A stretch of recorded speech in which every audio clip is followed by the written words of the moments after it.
This is Adam Graham from Pretty Much the Present, bringing you a week of old-time radio podcasts. These episodes were originally released back in 2011, and we're releasing them here pretty much as is, with only some extraneous bits such as the opening from all of the episodes after the first episode removed. Because these are old, it should be noted that any offers or promotions mentioned in the episode may not be valid unless they're currently mentioned on the Great Detectives website. Here now is a week of old-time radio detective podcast.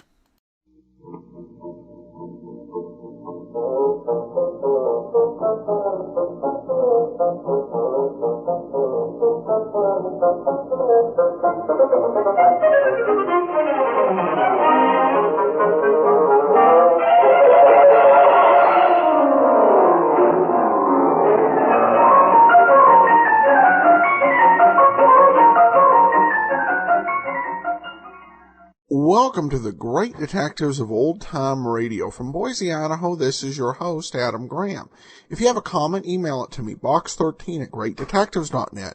Give us a call, 208-991-4783, and become one of our friends on Facebook, facebook.com/Radio Detectives. I want to encourage you to pick up a copy if you've got the Kindle e-reader, or if you've got another device such as an Android phone or tablet that's they've got a Kindle app available for, to pick up your copy of All I Needed to Know I Learned from Columbo. It's a nice ebook. We take a look at 7 great detectives from literature, radio, and television, and then examine some great life lessons from their careers. We've got 2 reviews now on Amazon as of this recording with an average 4.5-star rating. So if you enjoyed, we also encourage you to leave your reviews. It's available for $1.99. The title is All I Needed to Know I Learned from Columbo. Now it's time for today's episode of Barrie Craig, Confidential Investigator. And this one is 2.5 months after the last episode we played.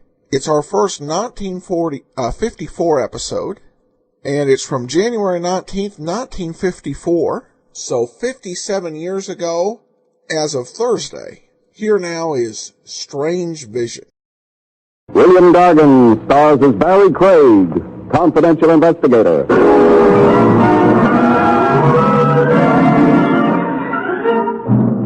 When you hear some country cousin call Swing Your Partner, don't be a literal fiend. It's only a square dance, not a rope party.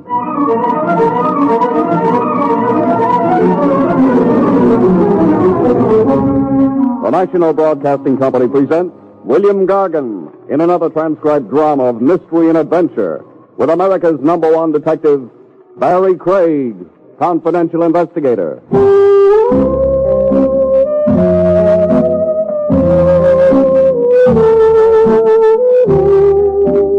Barrie Craig speaking.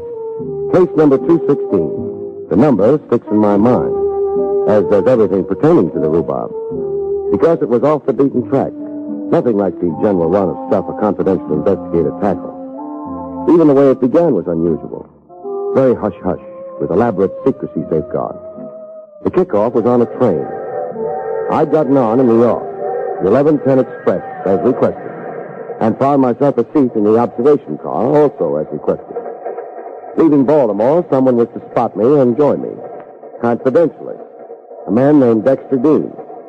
Leaving Baltimore, my client did join me, as promised.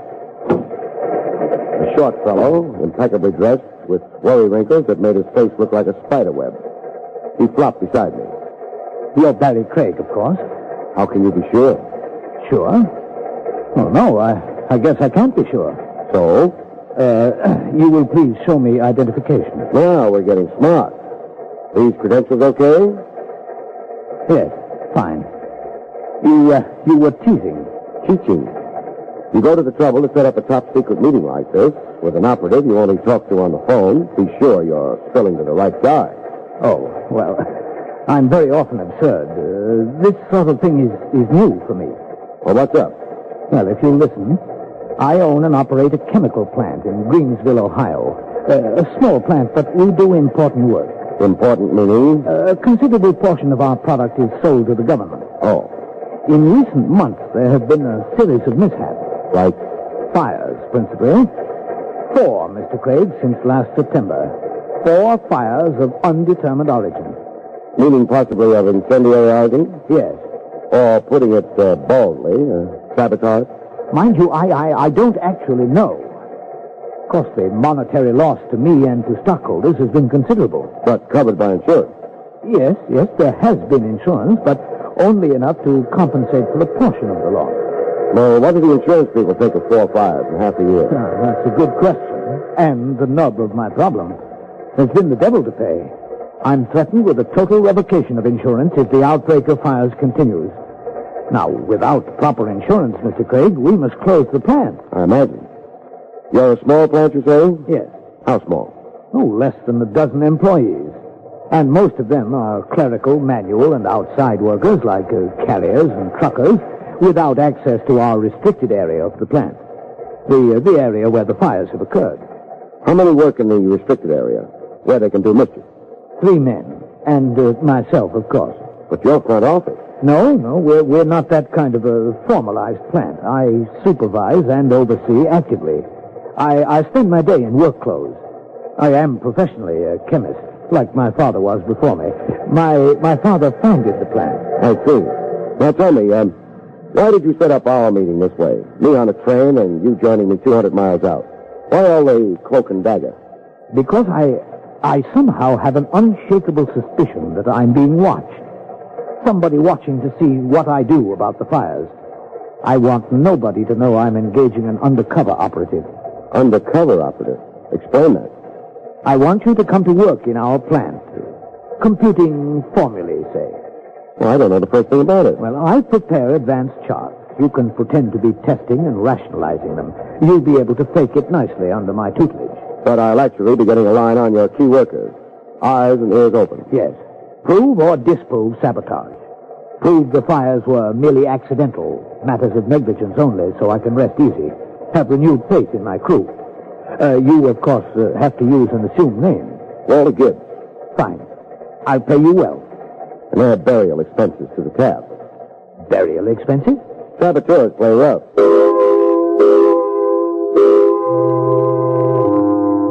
Greensville was a community of neat clapboard homes and postage stamp lawns. A population that would get lost in the bleachers of the Yankee Stadium. One main street with the usual complement of stores, a shoe factory that employed most of the town's breadwinners, and right at the edge of town, the Dexter Dean Chemical Company, my new place of employment. In the bright and early a.m., I showed up for work, looking wise and very scientific over a sheet of formula that was Greek to me. 20 feet from me, down the restricted room, a few key people were filling compressed tanks with liquid chemicals.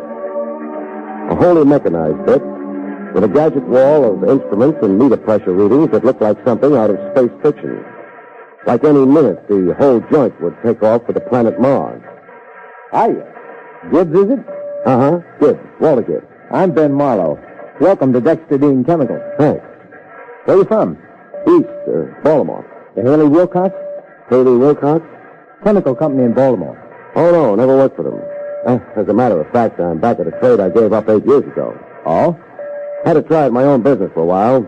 Even had a government contract while it lasted. Well, I can't blame you for trying it solo. On your own, you can get rich. This way, never. Here you get a box of candy Christmas and a company diploma when you're 80. You sound bitter. I've been giving my all to good old Dexter Dean 10 years now. No headway? A raise, $5 at a time, spaced 5 years apart. Well, then quit. Pick up and try somewhere else. Oh, I like Greensville. I was born there.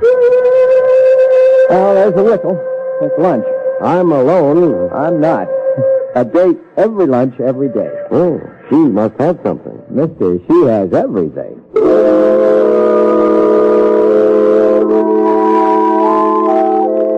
Outside the plant, I saw Ben Marlowe's date go off with him. Everything was an understatement. Nature had really provided for this baby. Her name was Marcia. I knew that from the list and breakdown Dexter Dean had given me. Marcia was the company bookkeeper. I ate in the only place Greensville offered, a lunch wagon on Main Street, with a spick-and-span gleam to it. I ate alone, soup and pot roast. But I soon had company. Another inquisitive key employee anxious to cultivate me. Hi. Hello. I'll join you. Be my guest. Croquettes, Patsy, heavy on the gravy. I'm Clyde Soller. Walter Gibbs. Our new chemist? Uh-huh. Well, there are your croquettes. Fast service, eh? Yeah, Patsy's a wonder. Chief cook and bottle washer, makes his own change. Wife's dead, raises 3 kids without help. A dynamo. Now pass the NaCl. The NaCl. The sodium chloride. Well, translated into English. The salt. I'm chemist, you are. NaCl is a basic chemical formula, high school stuff. Well, I'm a long time out of high school.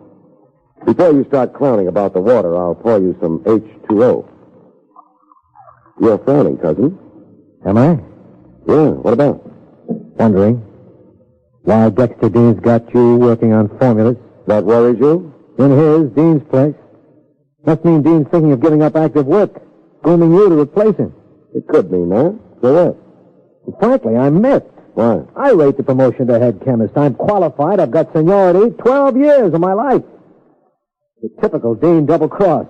Harsh words. Dean brings them on himself. Doesn't anybody like the boss?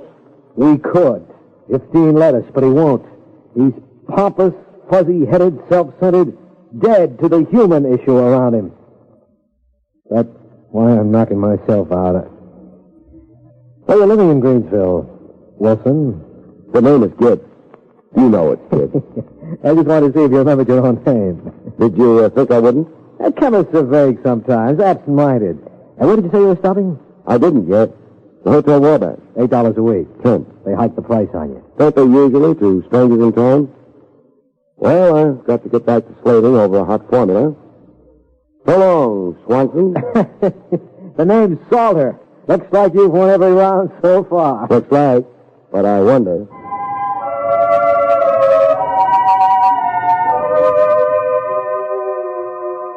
I didn't quit the diner. I stood to a side of the door to watch a scene play out. My recent lunch companion, Clyde Salter, he'd floated over to the booth where Ben Marlowe sat with the girl Marcia. I didn't need the scowls to tell me that there was bad blood between Dean's co-workers. I didn't even need the violence that broke loose to prove it to me. 2 guys, Marlowe and Salter, in love with one girl, the eternal triangle.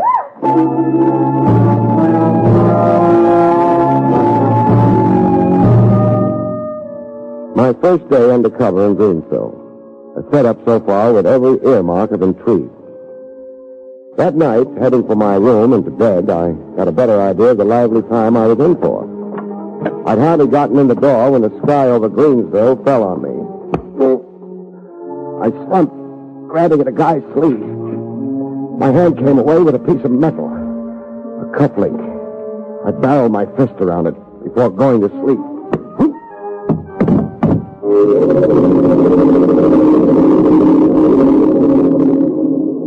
Come back to consciousness after a blackout, things look distorted. You see weird shapes and forms. I was seeing a lot of curves, floating circles. And then as my vision returned almost to normal, it took the shape of a body. And what a body. Can you get up? If you slip 2 hands under my armpits and hoist, lady. I never knew a man not to take advantage of the situation. Up with you. Oh, I'm riding a seahorse. You were really slugged. Yeah, I was. But how did you know? Your head. That can't be the natural size. I mean, how did you know to come here and at this time? The thought of a body. Huh? I thought the roof had collapsed. I'm in the room downstairs, directly below you.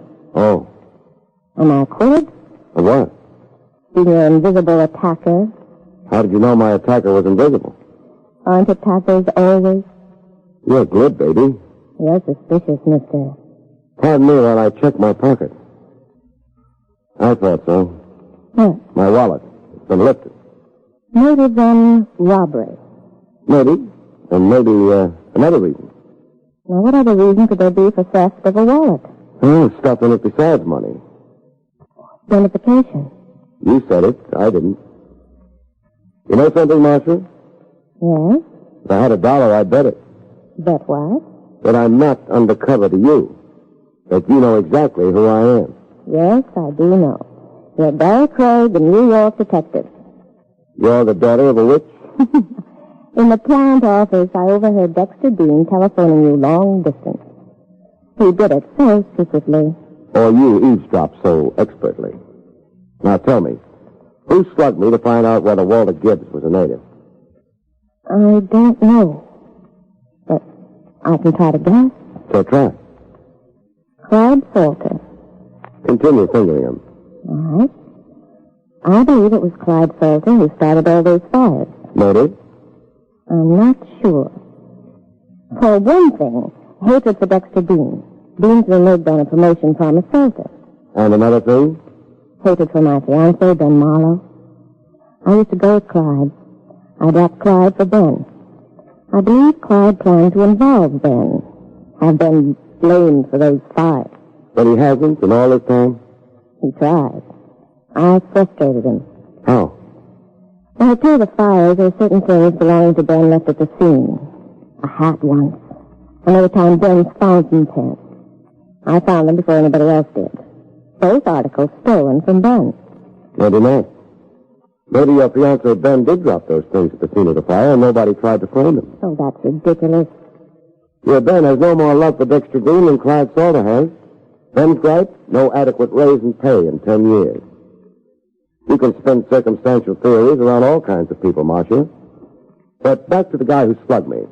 I've got a clue to him. Clue? His cufflink. I grabbed at it when I got hit.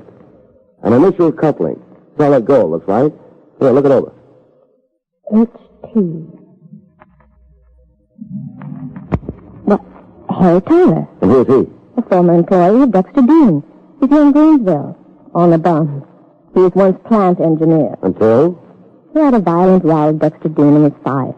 A rankling ex-employee. With time and purpose enough to come calling on me with a lead pipe. Looks to me like I've really got a suspect.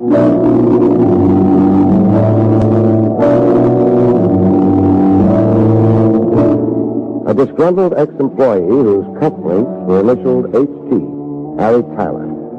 An ex-plant engineer now on the bum, as Marcia had put it. In a town the size of Greensville, there weren't many places a guy could be on the bum in.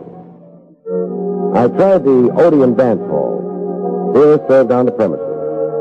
6 couples were trying to live it up. Tyler wasn't among them. I next tried the one other place called the Sports Emporium. Pool and gentlemen's billiards, and in the back corner, a friendly dice table. The guy shooting answered the description Marcia had given me of Tyler. I waited until he'd lost his point. Then I pulled him to his side. Come here, Tyler. What do you want? Someone wants to see you outside. Outside, who does? Me. Hey, what's the joke? If you don't come outside quietly, I'll have to embarrass you in front of your friends. Embarrassed? By dragging you out bodily. And what's this about? I'll tell you outside. Are we going? Outside, we found a quiet back street. That's all Greensville had, was quiet back streets. Empty your pockets. What are you, a stick-up artist? You know who I am. I do. You read my identification. You got my wallet. Mister, you're crazy. I hate doing this. That evens up one phase of our situation. Now on your feet and hand over my wallet. Here's your wallet. You didn't have it, huh? Here. What's this? Your cufflink. The cause of your downfall. Look, I didn't mean to pinch your wallet. There's the money in it, I mean. $80. It's all there to the penny. I just wanted to know who you really were. I knew you'd blown into town. I was pretty sure you were here as an undercover investigator for Dexter Dean. And if I was, why did that bother you? Are you kidding? I'm asking. Those fires. Dexter Dean would love seeing them pinned on me. He'd love manipulating you so he could pin them on me. Just what bruised between you and Dexter Dean? I used to work for him. I know. You were fired. I had the nerve to talk back to Dean. Call him a few names. The one thing Dean never forgives is not giving him his dignity, the pompous stuffed shirt. And for that, a solid citizen like Dean, plus being a plant owner, would retaliate against you even with a big lie? Blame you for something someone else did? Yes, Dean would. What else does Dexter Dean dislike you for? The politics in this town. I don't mean political parties, mind you. I mean the honorary titles to this and that, Bean Parade, Marshal on Memorial Day, stuff like that. What about it? Well, Dean's hipped on being top functionary in Greensville. He thinks it's his right by fact of wealth and social position. And you competed with him? I made that mistake. I got more votes than Dean did. Twice. Votes for what? I was elected chairman of the community chest over Dean, and I replaced Dean as honorary fire marshal of the Greensville Fire Department. That did it. Playing fire chief was dear to Dean's heart. So Dean killed you? He fired me, hoping I'd go broke from being jobless and leave town, so he could sneak back as fire chief, be the big all-around functionary again. It's quite a yarn. I've heard of crazy feuds, but this one, mister. You going to arrest me? No, just stick around Greensville. Be on top. I'll be right here.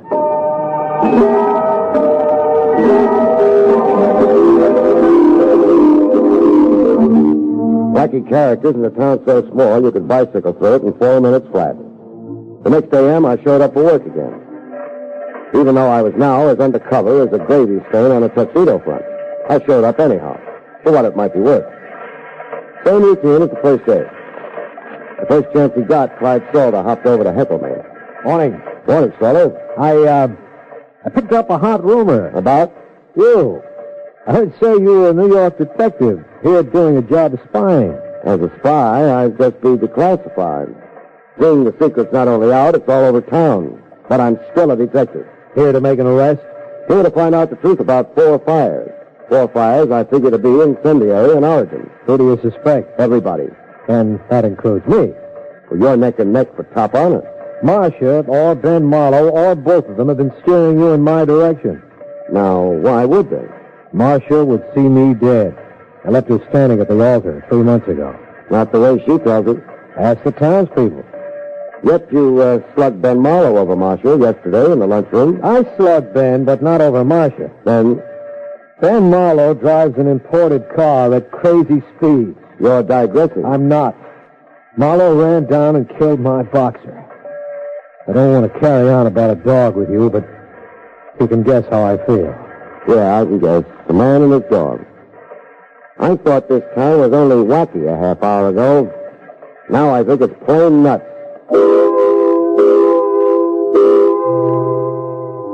Came quitting time, there was a whistle. Loud enough to buckle your knees and send waves up your spine.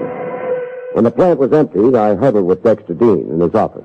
Oh, then you made no progress? No, except to find out that the plant isn't exactly one happy family.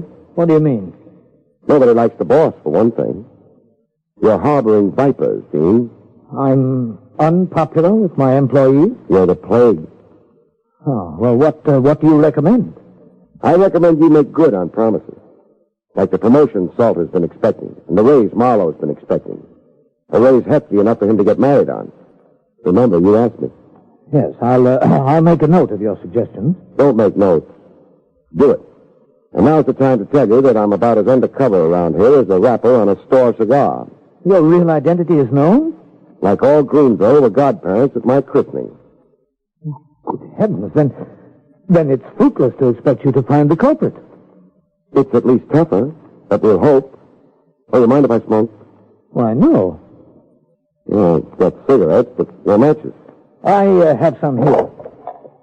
Some matches? You've got 1,000,000 of them. What? Oh, well, they seem to accumulate. A habit of boyhood, I suppose. I used to collect the covers of book matches. As boys will. Yes. May I light it for you? Please. Thanks. Hey, blow it out, unless you hate your fingers. You said? The match. Blow it out. Oh, I'm absent-minded and uncoordinated. It's the unresolved problem here. My mind dwells on it. Well, I may come up with an answer. I'm still punching.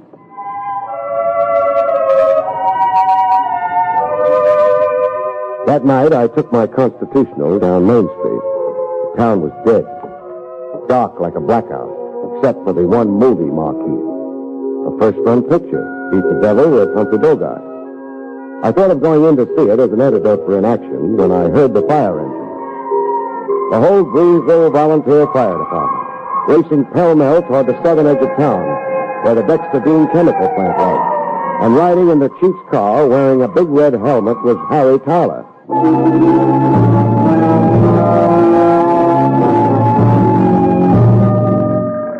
I was at the scene personally after a 5-minute sprint. The fire localized in the so-called restricted area of the plant, and a bunch of volunteer comedians making like mighty firemen. More water hoses than people, it seemed, looking at the sight. Everybody splashing everybody else, and in between time, wetting down the plant. Some. They were like kids squirting water pistols. And having more fun than anybody was my client himself, Dexter Dean.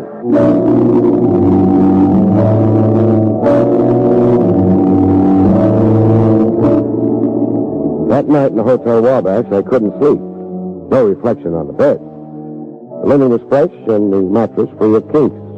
I couldn't sleep for thinking. When morning came, I had a tentative answer figured out to the five-fire mystery. An answer strictly for the birds. So I opened the window and told it to the birds.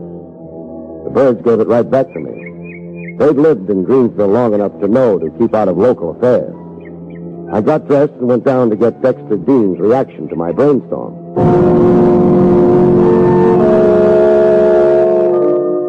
Dean was sitting in his chair looking shattered, but positively. Last night's fire. My insurance will be revoked and never reinstated. I'm ruined, Craig. Sad. But I'll have one consolation. What? The Dexter Dean Chemical Company will close its doors. Every ingrate in my employ will be unemployed. Paupers applying to the community chest. That pleases you? One of them is a despicable arsonist. Maybe not an arsonist. Not? An arsonist sets fires consciously. He has a motive, profit or revenge. He knows what he's doing. Now, on the other hand, there's a type firebug classified as a pyromaniac. Pyromaniac? A psychiatric classification for a guy who enjoys starting fires, for the kicks in it. He starts them, then even hangs around to watch the blaze. This fellow isn't always conscious of his urge. Well, that's difficult to understand. I know, but it's so. He has an irresistible urge to set fires. It's something off in his head, say, and maybe in his psyche. I'll leave the clinical accuracies to a doctor. Anyhow, about this character. Think of him as a Jekyll and Hyde. With Jekyll, he doesn't know what Hyde is doing, and vice versa. Well, it's much too confused for me to follow. I'll think of another way to get my thought across. Mind if I smoke meanwhile? Why, no. As usual, I've got smokes in every pocket, but no match. I have. my fantastic accumulation of matches. You're not kidding. Fantastic.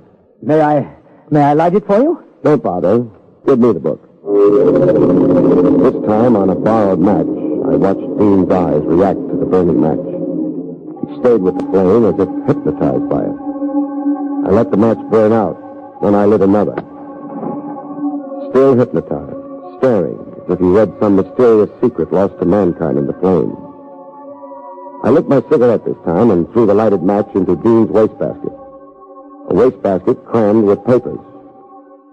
An immediate bonfire started, with Dean now really in a trance. Dean. Yes? Your wastebasket's on fire. Yes, it is. Pyromania. The type guy who enjoys fire. They thrill him, Dean. Yes. The thrill of beauty. Beauty. Our pyromaniac, Dean. As a kid, he played with matches, rode on the fire engine.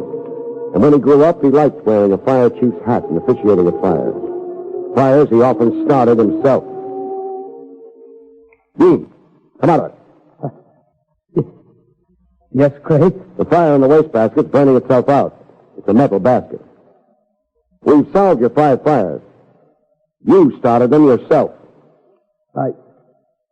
I have a blinding headache, Craig. I imagine. The weird visions you see in flames. Write out a check for my time and effort here in Greensville. Then hurry out of here to the insurance people and then to a doctor. Tell him all about yourself, and when you're done, follow his advice religiously. My check for services rendered, Dean. before I go to pot in Greensville.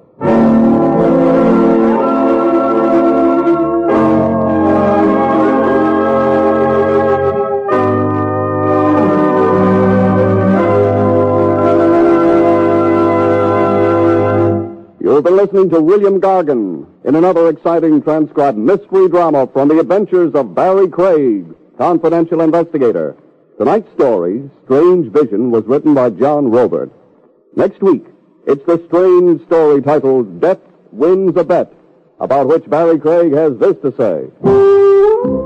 Next week's story title suggests the idea that it never pays to make any bets about death, because he's got the game fixed. Everybody dies, but in this particular case, death gets an assist. From whom? Good night, folks. See you next week.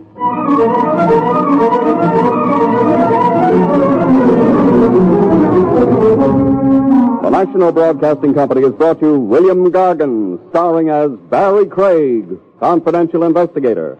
Featured in the role of Marcia was Barbara Baxley. Don Pardo speaking. Jack Webb stars in Dragnet, next on the NBC Radio Network.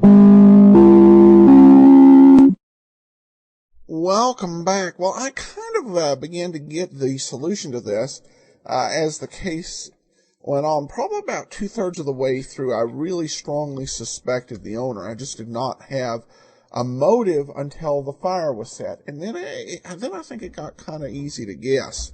The owner was kind of unusual anyway, having Barrie Craig work under an assumed name when he was undercover. There's a good reason why people who are undercover use assumed names, but given that Craig was in an area where he wasn't known, it didn't make a whole lot of sense. But then again, since the guy turned out to be crazy, you can, I guess, just attribute it to that. Well, for those of you who have the app or the premium site, we have something special. It's another episode of the Good News program of 1940, presented by Maxwell House Coffee, featuring William Gargan in a role that I think you could probably really relate to. We'll talk about that in our recording, but I think you will enjoy that particular episode. Another great hour of entertainment with William Gargan and also all the cast there, including Edward Arnold, Fanny Bryce, and the ever-talented Meredith Wilson. Well, we turn now to listener comments and feedback. Jocelyn emails in to say, thank you so much for your great podcast. I have a question for you. Is there any relation between the announcer from Barrie Craig and the announcer who opened Saturday Night Live? Their voices sound so similar. My apologies if you've answered this question and I just missed it. Best wishes from New Mexico from Jocelyn. Well, that's quite all right, Jocelyn. We did mention this a few weeks back, and the relation, I guess I should say, is that they're the same person. Don Pardo is the current announcer on Saturday Night Live as of this recording. And I'm recording this on January 7th, 2012. And he's been announcing since 1944. And perhaps even before that. That's the earliest record I could come of him announcing a program. Some other comments from listeners.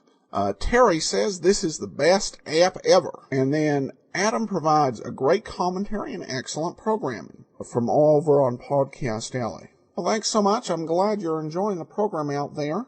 We'll be back tomorrow with an episode of Candy Matson, and then join us back here on Monday for Barrie Craig. I should mention the titles that we have for some of the shows that were in between last week's show and this week's. We don't have all of them, but here are the ones we have. The Killing Place, which sounds like a fascinating episode. Ghost of a Chance. Table for Three Murders. Two in a Mausoleum. Out of the Past, and The Wife Who Wasn't There.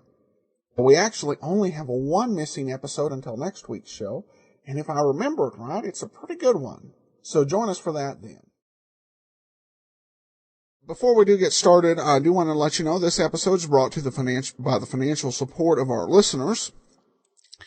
And I want to say special thank you to Ronald and Aaron. For Ronald, I'll be sending along access to our premium site, which we do for all donations of $7 or more.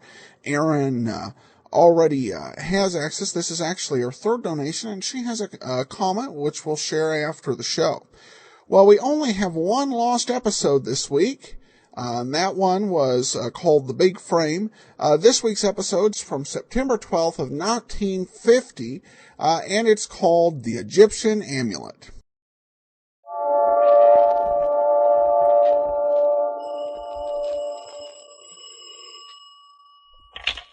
Hello, Yukon 28209. Yes, this is Candy Matson.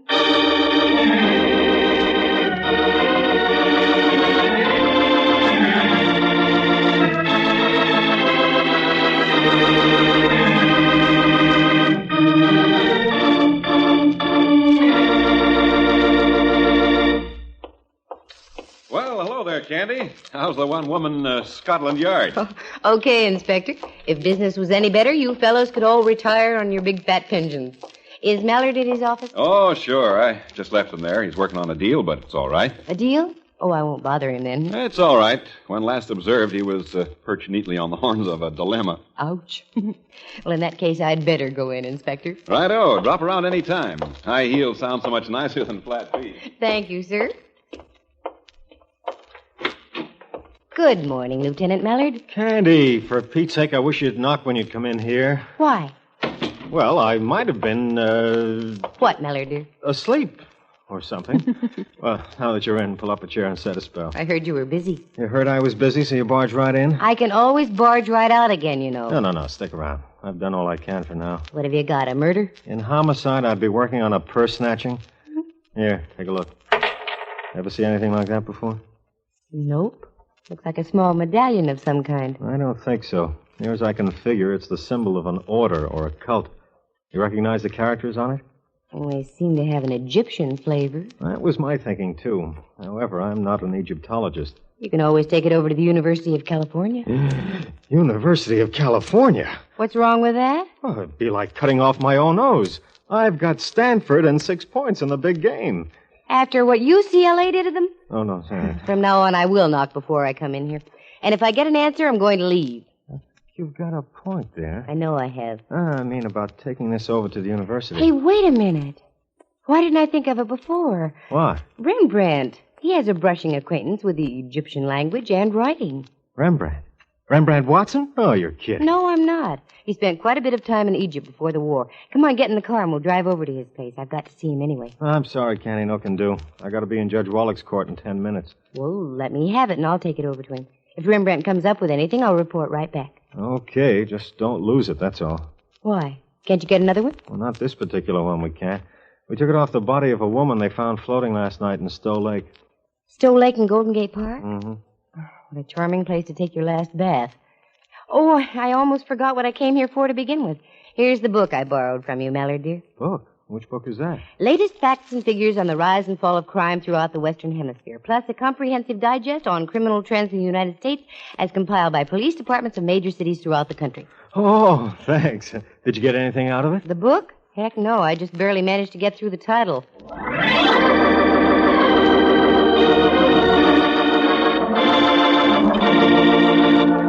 The National Broadcasting Company presents Candy Matson, Yukon 28209.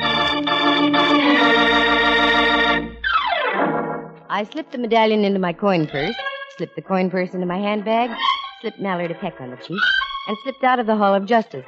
I climbed into my car and drove over to California Street opposite Old St. Mary's Cathedral, almost bordering Little Alley facing St. Mary's Square. It is there that a very old friend of mine lives, Rembrandt Watson, the eminent Pacific Coast photographer. I'm so glad you came by, Dove. Today of all days, I need the firm stanchion of your friendship upon which to brace myself. Rembrandt, what on earth are you talking about? Never has the weight of gloom rested so heavily on me shoulders. Never has the mantle of depression hung o'er me head as it does now. Oh, put the ham back in the icebox. What gives here, Ducky? You are gazing upon a man about to be bereft of a home. You mean you're being evicted? Not yet. One must face eventualities. Can't you pay your rent? Is that it? Oh, don't be silly, Candy. I have plenty of money. Well, then in heaven's name, why the Hamlet routine? What do you mean you're going to be evicted? Well, simply this, girl. A bunch of uncouth varlets are going to build an underground garage in the square next door. May I ask what is so funny? Well, you probably won't have to move. Chances are they'll never touch this building. But think, Candy. The dirt, the noise. Well, I've never known either one to affect you before, Rembrandt. It's not myself I'm thinking about. It's Henry, me Great Dane. All those steam shovels and riveting machines that have to give Henry a nervous stomach. And on a Great Dane, that's something. Yes, isn't it? And here's something that'll prove I'll be evicted. Look, this morning's paper. Mm-hmm. Right down here. Preliminary to construction of a garage beneath St. Mary's Square was approved yesterday by the Board of Supervisors Finance Committee. The project, recommended by the San Francisco Parking Authority, involves use of St. Mary's Park subsurface area and 7 adjacent parcels of privately owned property in the area bounded by Kearney, Pine, California, and St. Anne Street. There. Do you see what I mean? Well, I'd hardly call this hovel a parcel, but yes, I do see what you mean. Well, what are you going to do about it? What can I do about it? Look for a new place to live, that's all. Laddie boy, I'm glad you said that. I've been meaning to have a word with you for quite some time. Now, you're doing a whale of a good business. More and more, you're catering to an extremely fashionable clientele. That's true. It's about time you lived the part. Your photographs are becoming known throughout the country. You couldn't have stayed here much longer anyway. But it has such atmosphere, Candy. That it does, especially when the wind's from the east. I tell you what, you help me on a little deal right now, and I'll spend the rest of the day looking at places with you. Oh, Candy, will you? I was hoping you'd say that. You're a lamb. In the spring, I am. Oh, I get it. Spring lamb. Yes. Oh, la. I feel ever so much better already. Attaboy. But before you bound completely out of your skin, Ducky, take a look at this. Wait a minute. There. Fascinating. What is it? An amulet of some kind? I don't know. That's why I came to see you. What does it say on there? It's in Arabic. Awfully fine print. What did I do with my glasses? On your forehead. Oh. El Madi, El Hada, El Mastaqbal. There's one I can't seem to translate. Wait a moment. Oh, of course. Milky. What does it mean, Rembrandt? Well, I'm not exactly sure of my translation, but I'd take it to read the past, the present, the future are mine. That sounds good enough to me. Let me make a phone call, dear, and I'll be right with you. Tell me, Ducky, does that expression mean anything to you? Have you ever heard it before? No. There are literally thousands of such sayings in Arabic. It could refer to almost anything. That's what I was wondering about.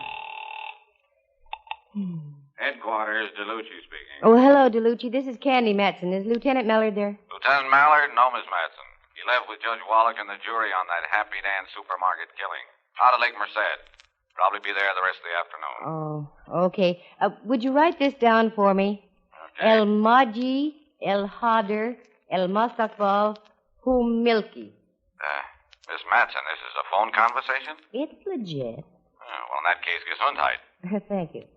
Now, have you got that? I guess so. Good. Just sign my name to it and put it on Mallard's desk, will you? Sure, if you say so. Thanks, DeLucci. Goodbye. Candy, are you crazy? Mallard won't understand that. Crazy? Just the other way around. This is one night I know I'm going to get Mallard to call me. Candy, you fool. But you're a nice fool. Just having you assure me that moving from here is the right thing to do has removed all me troubled thoughts. Transform me into a blithe spirit. A blithe spirit? Well, come on, blithe spirit. Let's go haunt for houses. Knowing Rembrandt as I do, he's the sort of a man who would open a doll factory across the street from a boys' school. But in this case, I was going to make sure he'd fit the locale to the business and vice versa. But what was the locale to be? Suddenly I had it. There was a barn type of building out on Octavia Street, just off Pacific. Used to be a dance studio, but somehow or other I seem to recall a for rent sign on the place. And that's where we went. What is it, Candy? Looks like the place might have been a stable. I imagine it was at one time. I do know it was a dance studio for a while. It's for rent, all right. There's the sign. I hope we can get in. You'll like it, I'm sure. It's just ideal for a photography studio. And it has plenty of room upstairs for living quarters and a fine big backyard out in back for Henry. Sounds ideal. If I could only see it. Let's walk around to that little wooden bridge at the side. Maybe there's a window we can peek through. If not, we'll run down to the real estate office. You see? The outside needs fixing up, but not too much. No, as a matter of fact, if the place is any kind of shape at all and the owner is willing to talk business, I might be interested in buying the place. What? Well, why not? Now that I'm in the mood, and I've saved a fair amount of money the past year or two. No, here's a window. Pretty dirty. Wait a minute. Can you see anything, Candy? A little. Enough to give you an idea how much space you have in the studio itself. Here, take a look. Oh, it's wonderful. Just perfect. I could do all the portrait work up in front there and put all the equipment back in the... Oh, Ducky, what is it? I saw a man in there. Let's see. He's motioning to us. I don't understand what... Is there a door down that way, Rembrandt? Wait till I take a look. Yes, I see one. Oh, that's what he wants. Come on. Who do you suppose he is, dear? Caretaker, maybe. We'll find out.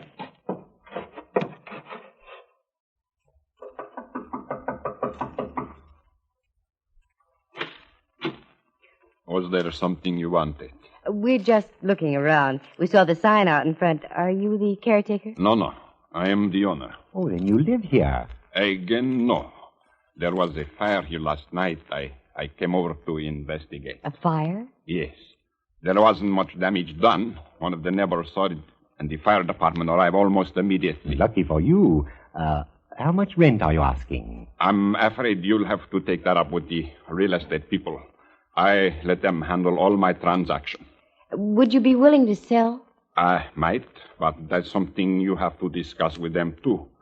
That sounds odd, does it not? But much better off if I don't transact my own business. Sure. Would you mind if we looked around? Mr. Watson here is rather interested. I'm afraid that is out of the question. You see, the electricity has been turned off.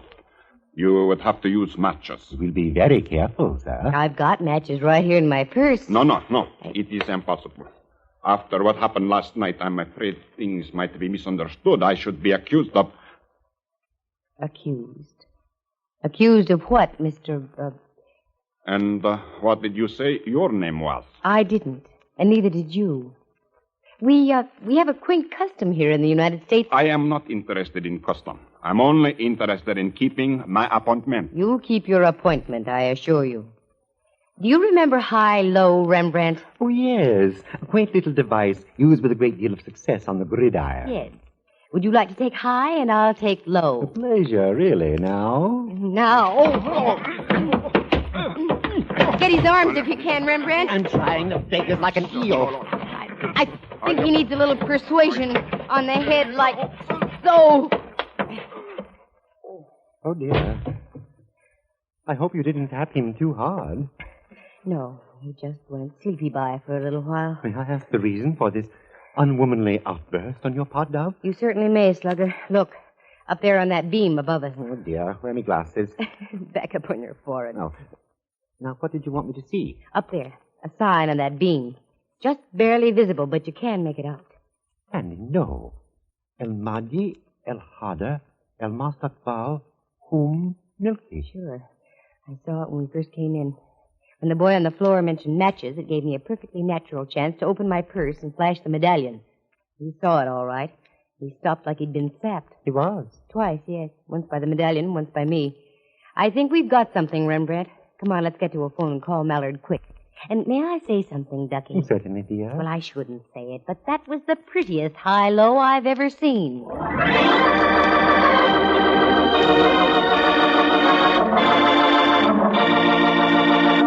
From San Francisco, the National Broadcasting Company is presenting Candy Matson, Yukon 28209.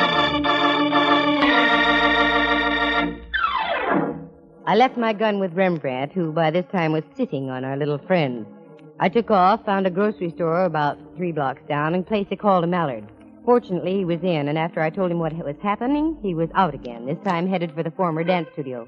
I ran back to the place, and Sleeping Beauty was showing signs of coming to, with Rembrandt still riding a choppy C on the guy's twisting chest. I'm so glad you're back, girl. Miss Steed is beginning to buck a bit, and I did so want to avoid smacking him on the noggin again. Yeah, I don't blame you. After a while, it begins to hurt. Here, give me the gun, Rembrandt. Thanks. Now, stand back. If the Joker tries anything, there's going to be badminton with bullets for birds. Did you get Mallard? Yes, he'll be here in a moment or two. In the Hall of Justice? That'll be forever. You don't know Mallard when he has a chance to play with that siren. Yeah, Tessman's snapping out of it. I think, miss, you will regret exceedingly what you have done. Maybe so, maybe no. Now, care to tell us about this past, present, and future are mine stuff? I'm not saying a word. Does it surprise you I know the translation? You might as well tell us. You'll have to in the long run. I have nothing to say, and I mean that. I'll bet you do. Wait a minute. See who it is, Rembrandt. It's Mallard and his platoon system. Good. Open the door for them. Well, this is cozy. All you need is a fourth for bridge. Can I kibitz? He's all yours, Footflat. Okay, get 'em, boys. Let's go. Hey, wait a minute. You haven't seen the building. The building can wait. This cookie's hot, and I want to keep 'em that way. Like I said, boys, take 'em away. Give 'em that big hall of justice. 123 O'Leary, and we were at the jailhouse on Washington Street. 456 O'Leary, and our lad was whisked away into the inner sanctums for a pleasant little game called Information, Please. 789 O'Leary, and Mallard was back in his office snorting fire at me. And when he snorts fire, Sister Susie, it's frightening.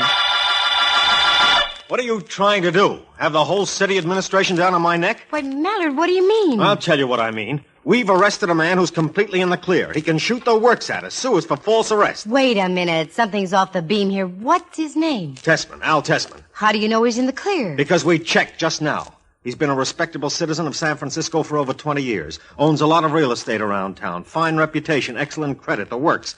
And you have to stir up a hornet's nest. I don't know what to say. I do. Go home and stay there. I have a hunch the guy's going to press an assault and battery charge against you and Rembrandt. And he's got every legal right to do it, too. Yipes. I wonder how I'll look in stripes. Mallard was just plain out-and-out sore. Judging the mess on its face value, he was entitled to be sore. But I'm not the gal to take things on face value. That sign on the beam out at the old studio definitely had a link with the inscription on the amulet. I was sure of it. And I was sure that Tessman was a link, too. So I fell back on the private eye's first lesson, how to shadow a suspect. The use of doorways, trees, buildings, shrubs, fences, and etc. So hiding behind an etc., I waited outside the Hall of Justice until I saw Tessman leave the building. All he did was snag a cab and disappear into an apartment house on the top of Clay Street. I checked the ground floor and found there were only 3 outlets. The main entrance, the service entrance alongside, and the garage around the corner. I parked across the street where I could see all 3 and waited. And waited. About 2 a.m., I figured Tessman had holed up for the night, so I went home and got myself a nice little jolt. My penthouse was a mess. It looked like a senior-grade monsoon had ripped through the place. It stacked up that Tessman couldn't have done it, so there must be somebody else who wanted in on the act. As far as I could tell, nothing was missing, so I straightened up as best I could and hit the sack. The alarm went off at 5 o'clock the next morning, and I struggled into my clothes, drove over to Rembrandt's place, rustled him into my car, and we took off. You're mad, Candy. Positively mad. What's the idea of waking me up in the middle of the night? It's not the middle of the night, Ducky. It's morning. Remember, the early birds get the worms. For a change, I'd like to see the early worm get the bird. What are we doing gallivanting about like this? We're putting the shadow on Tessman. Is he the worm? One of them. In spite of the fact that Mallard whitewashed him. Here we are. How lush. The Blake Essex. We'll just park here. Hunch down in your seat, Ducky. I hardly imagine our worm has departed yet. A half hour passed by. Just as the sun peeked over the East Bay hills and scattered its own bright rays on the water of the bay, a car backed out of the Blake Essex garage. It was Tessman, all right. He wheeled the car down Clay Street, and we followed. He turned left on Taylor, and again when he reached Pacific. I had a hunch where he was going.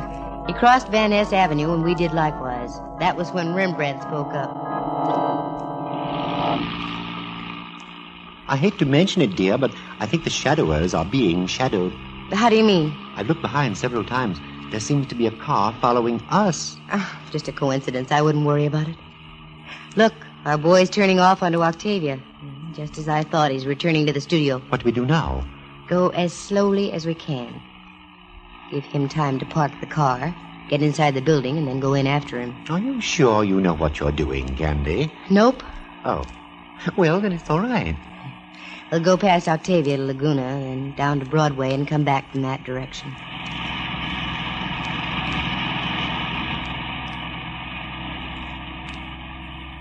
That should do it. Now to double back along Broadway. I dislike being repetitious, girl, but the car's still following us. Well, there's nothing like a showdown. Here we are at Octavia. Let's find out. Look, across the street at the studio, out in front there. Bags of cement, sand, and a pile of bricks. That wasn't there when we left yesterday. No. There's our friend, Candy, if he is. Well, I'm going to find out about this right now. Please, Miss Matson, remain seated in your car. There's a gun, Candy. That's a naive observation, Rembrandt. Looks more to me like a cannon. I assure you I won't hesitate using it. Now, if you and Mr. Watson will get out in an orderly manner and walk across the street into the studio, there will be no trouble. Looks like we have no choice. Come on, Ducky. This should be great sport. When you have a gun that size poking into your nose, it's easy to be convinced. We walked across the street and into the studio. Even with the brilliant morning sunshine outside, the place was dark and grim. And Tessman lad was waiting to meet us, wearing the very latest in smirks. Just as you planned, Master. It was so easy. They fell into our trap beautifully.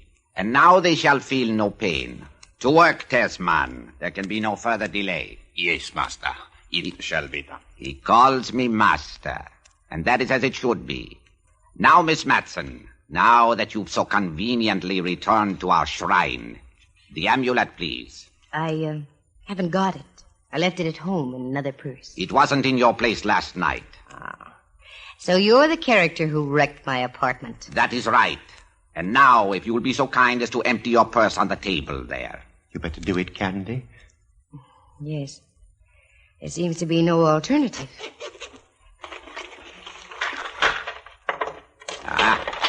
Now the coin purse, please.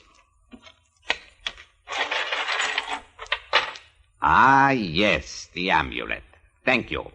There's a streetcar token, too. You can have that if you want it. The past, the present, the future are mine. Mine, Miss Matson. An old saying of one of the ancient pharaohs. I adopted it for myself. Rather brilliant, wouldn't you say? I'd say you need a new scriptwriter. Now I shall tell you about your future.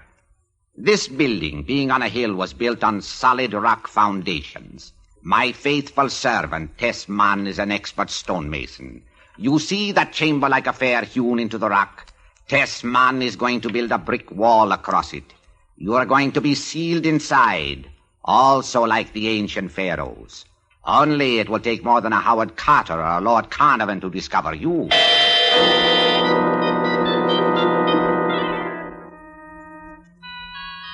The guy was a madman, and a madman usually keeps his word. Tessman went to work. Little by little, the ceiling wall of bricks took shape. Once I pressed my hand against the bricks. They must have been using a fast-hardening mortar mix of some kind. The wall was as firm as the ages. Zoma smiled. Finally, there was an opening just large enough to crawl through. That's when Zoma spoke up.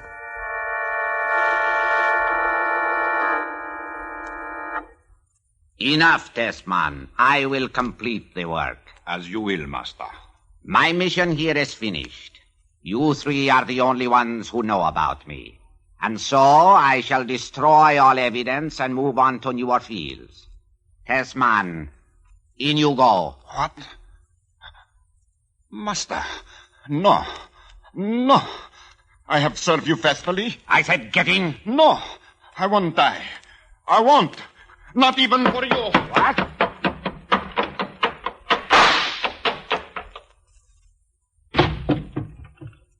The fool. The future belongs to me. You two, get him. What? Shove him into the tomb. Now. I trust you won't be quite so idiotic. Suffocation isn't too unbearable. I think I shall call this the Tomb of the Wayward Three. Yes, that will be good. Is he in? Yes. Very well. You may follow. Go ahead, Rembrandt. I'm sorry I got you into this. That's all right. And now for the final act. The complete obliteration. Ah, yes. People all over the world have lost their way. They struggle in darkness.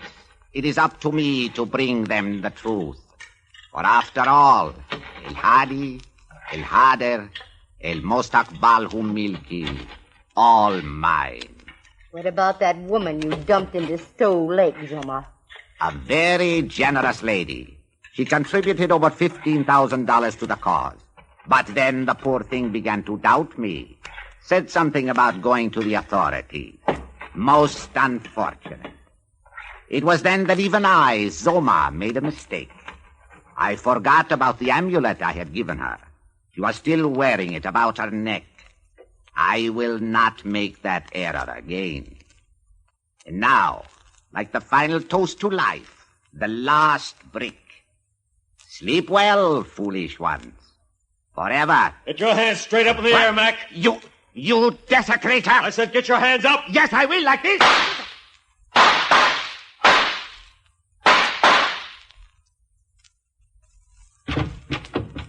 Candy, where are you?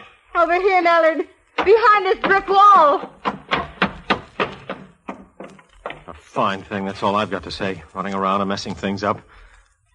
Boy, he's really got you tucked away, hasn't he? Come on, Mallard. Get us out of here. We can hardly breathe. We? Rembrandt and I. Oh, no. Your pal Tessman, who's past breathing. Boy, you can sure do it, can't you, Candy? I think I ought to leave you in there. You almost messed this whole thing up. I did? How? Why did you think we released Tessman? Tessman. Yeah, I know. Ali Tessman. I'll call him Tessman. Because it was the first lead we got on this joker Zoma. We've been after him for months. Why? Playing on the superstitious people with a yen for the occult. We had nothing to go on until we fished that woman out of Stowe Lake with the amulet around her neck.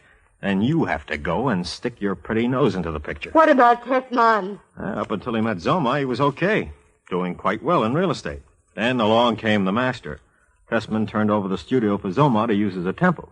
But after he dumped the tomato into Stowe Lake, Zoma realized he'd have to liquidate his affairs and get the bejavers to other parts of the country. With you and Rembrandt making like cops and robbers, he knew he had 3 people to get out of the way.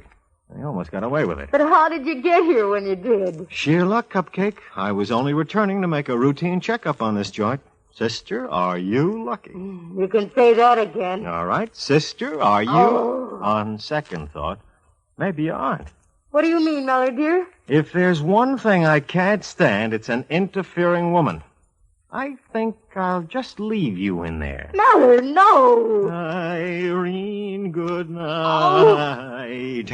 Irene, good night. Mallard, you can't do this. Irene, get us out of here. Okay, on one condition. Sure. What is it? Promise you'll go to a Roy Acuff movie with me tonight. Roy Acuff movie? What do you think, Rembrandt? A fate worse than death. That's what I thought, too. So long, Mallard. On your way out, just seal in that last brick, will you?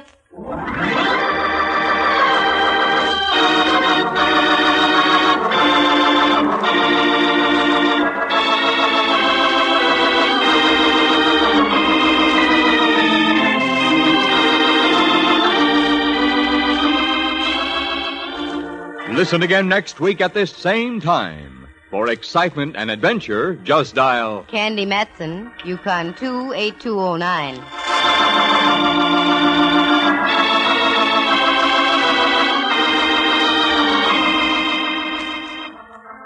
The part of Tessman was played by John Grover. Zoma was Lou Tobin. Henry Leff is heard as Lieutenant Ray Mallard, and Jack Thomas is Rembrandt Watson. The program stars Natalie Masters and is written and directed by Monty Masters. Bill Brownell creates the sound effects, and Eloise Rowan is heard at the organ. Our engineer was Frank Barron. Any resemblance to actual people is purely coincidental. The characters in the story were entirely fictitious. The program came to you from San Francisco. Dudley Manlove speaking.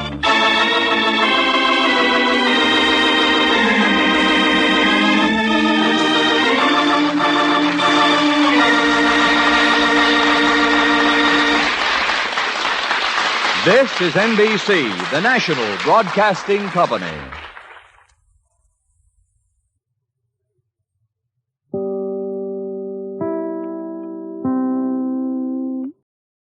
Welcome back. Well, I remembered from the Digital Delis article something about a college when these comments about colleges were made in the show, but neither of the colleges mentioned. Actually, Henry Leff, who played Lieutenant Mallard, actually worked for a college, but it was actually San Francisco City College, and he was head of the broadcasting department over there while he was doing the voice of Lieutenant Mallard. A kind of more funny and lighter episode overall.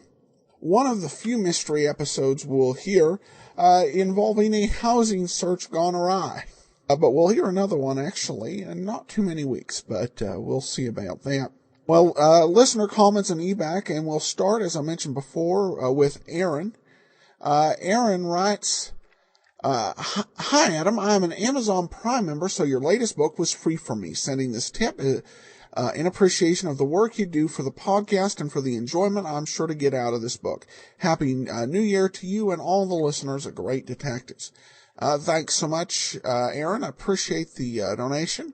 And yeah, it is available on Amazon Prime in part of the Kindle Owners Lending Library. And if you do want to borrow it, be sure to get it done before early to mid-March, when it'll go out of the Kindle Owners Lending Library.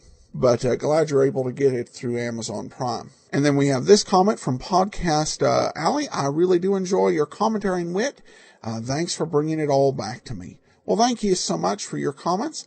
They're much appreciated. I do need to let everyone know that we're nearing the end of Candy Matson. We only have 3 more episodes left. And coming in 4 weeks, we have Glenn Ford and the Adventures of Christopher London. And I think you'll enjoy that, though we hate, of course, to say goodbye to Candy Matson. Well, this episode of The Great Detectives of Old Time Radio is brought to you by the financial support of our listeners. Thank you so much for your support. And I want to especially thank Dawn, who recently sent a long donation. And as we do with all donations of $7 or more, we'll be sending along access to our premium site, with all the extras we do on Great Detectives, as well as Dragnet. Well, now it's time for today's episode of Let George Do It. And it's called Cover for an Hour.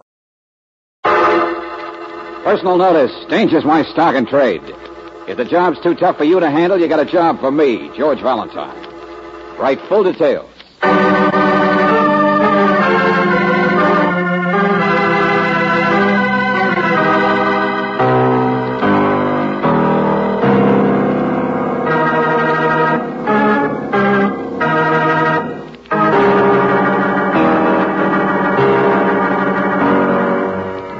Standard Oil Company of California, on behalf of independent Chevron gas stations and standard stations throughout the West, invites you to Let George Do It.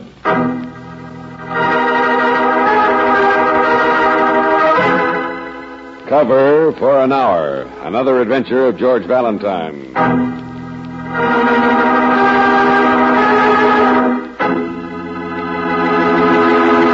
Valentine, that's you, isn't it? You're him. I didn't want to call a cop. It just happened. How could I? I don't want to get mixed up, but Danger's your stock and trade. Hey, wait a minute. Slow down. Who are you? Joe. My name's Joe. Holy gee, Mr. Valentine. Blue Dark Delivery Service. Huh? That. Yeah, that's me. My name's Joe. You said that. Sit down. And but it's my job, too. That's the trouble. I'll get fired if the boss knows I'm not doing what I'm supposed to do. Man's going to be slaughtered, I tell you, beaten up. Stop it, will you? Sit down. No, I can't.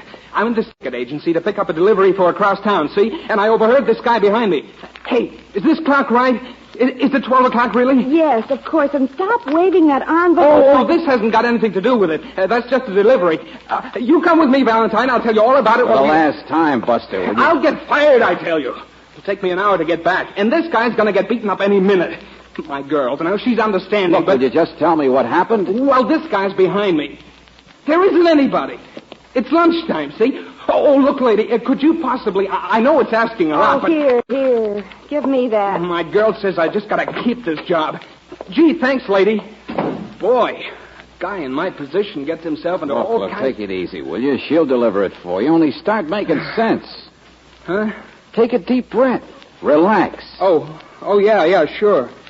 Get myself collected. Yeah, that's right. Now, you were saying you heard somebody's going to get beaten up. Huh? Oh, yeah. Mr. Valentine, you are...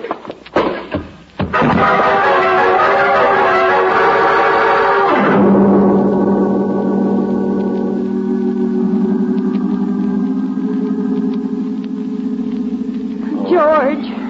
Oh, George, can't you hear me? I'd better get the rest of this tape off of him, Miss Brooks. Oh, George, what happened? Yeah. Darling.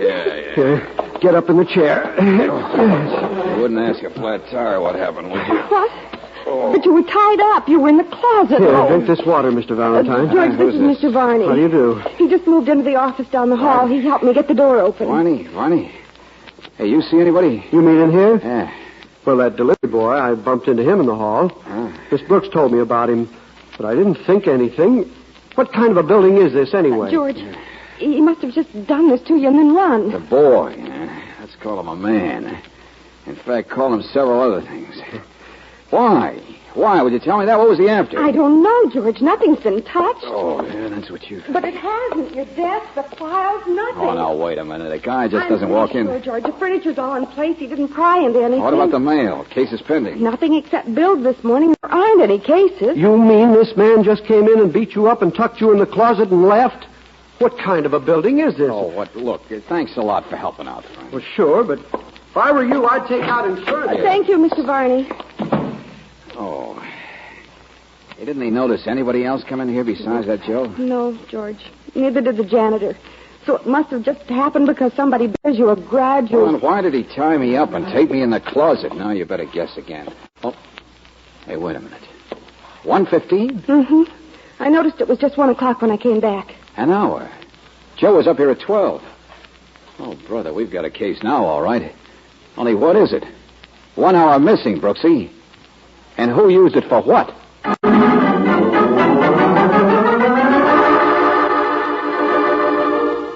No, Mr. Valentine. I assure you the Blue Dot Delivery Service does not employ anybody by the name of Joe. It has not employed anyone by that name, and it probably never will. Furthermore, I don't need to look it up, and you needn't look upset, because why? Because the Blue Dot Messenger boys are all girls.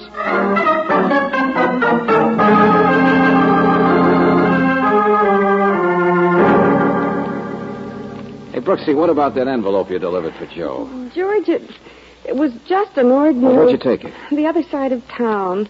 306 Surety Trust Building. Whose office? Well, it looked very nice, George. Mr. J.W. Wagner, some kind of investment counselor. Investments? Only he was out to lunch, so I left it with his secretary. Yeah, it was a pretty thick envelope. Could have been papers or letters, maybe. For money. But what do you think... Angel, when a phony like that Joe wants somebody else to make a delivery for him, what's the first thing you think of? Blackmail? Uh-huh. And what's the second thing you think of? Blackmail. J.W. Wagner, huh? Let's see if he echoes when you ring him.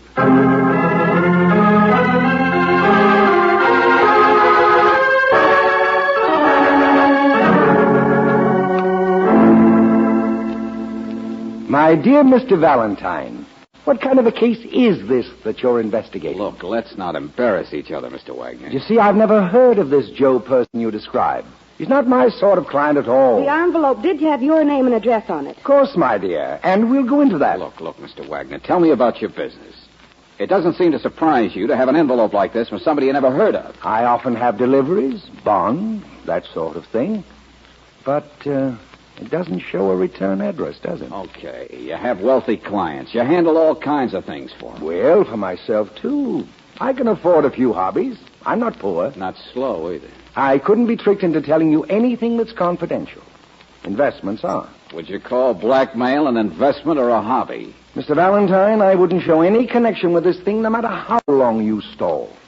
For heaven's sake, open it, will you? George, wait.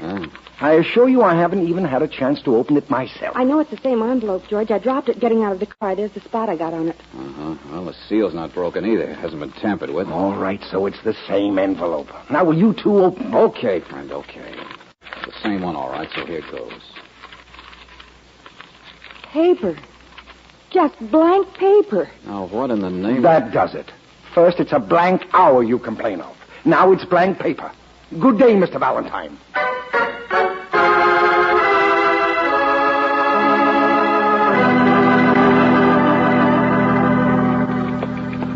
A wild goose chase. A wild goose chase. All right, Lieutenant Riley. That's all it was, sure. This Joe just wanted Miss Brooks out of the way for a while. But why did that envelope have Mr. Wagner's name on it? Because his office is on the other side of town, that's why. Pick any office out of the directory. It's an old stunt. Okay, Riley, okay. So Joe sent Brooksy off on a wild goose chase that took her at least an hour. Then he went to work on my eye. Ooh, you know what beefsteak cost this week? You better find out, son. Oh, that's very funny. The point is, he taped me. He gagged me. I couldn't hear. I was in the closet. Look, Riley, don't you get it? Whatever happened during that hour, whatever Joe did it for, happened in my office. Thought you said nothing was touched. It wasn't. And we went over it with a fine-tooth comb. Then what do you come to me for, asking me? Riley, listen, please. Somebody must have wanted to use my office. Something must have happened in my office during that hour, and that's... And so you want to know who got killed this morning? Well, nobody. Nowhere. No place in town. Valentine, you just lost an hour, that's all. I haven't heard any complaints, and I had to work from 12 to 1. You slept. Oh, Riley, sometimes... Sure. We'll look for this boy, Joe. But you just relax, son. Forget it. Maybe somebody just used your office to telephone South Africa. You'll get the bill soon enough.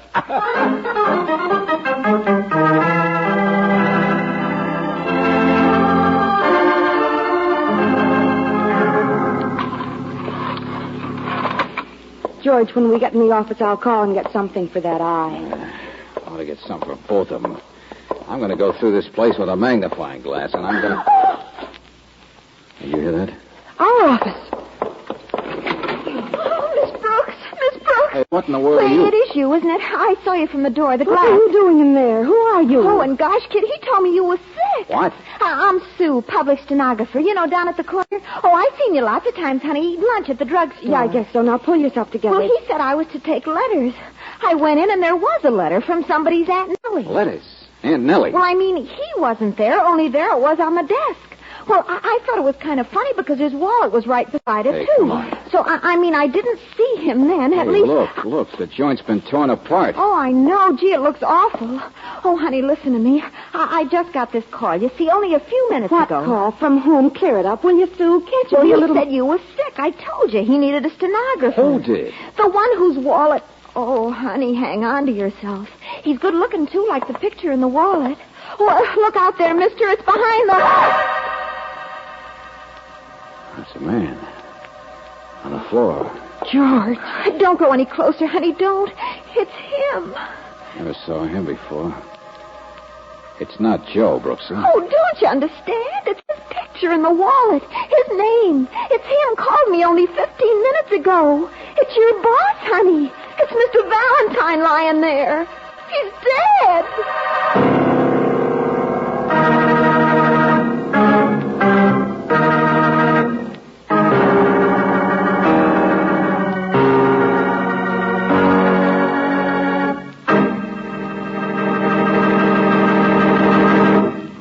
We'll return to tonight's adventure of George Valentine in just a moment.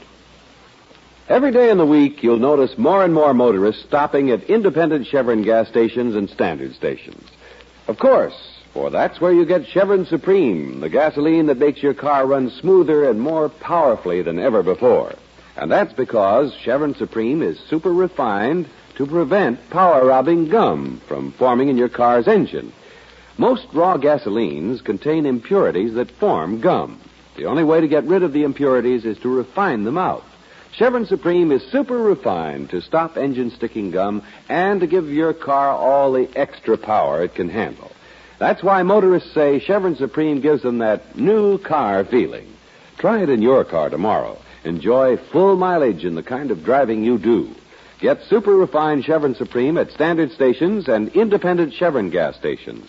Here you can be sure of quality products and top service. Clean restrooms, for example. And here's where they say, and mean, we take better care of your car.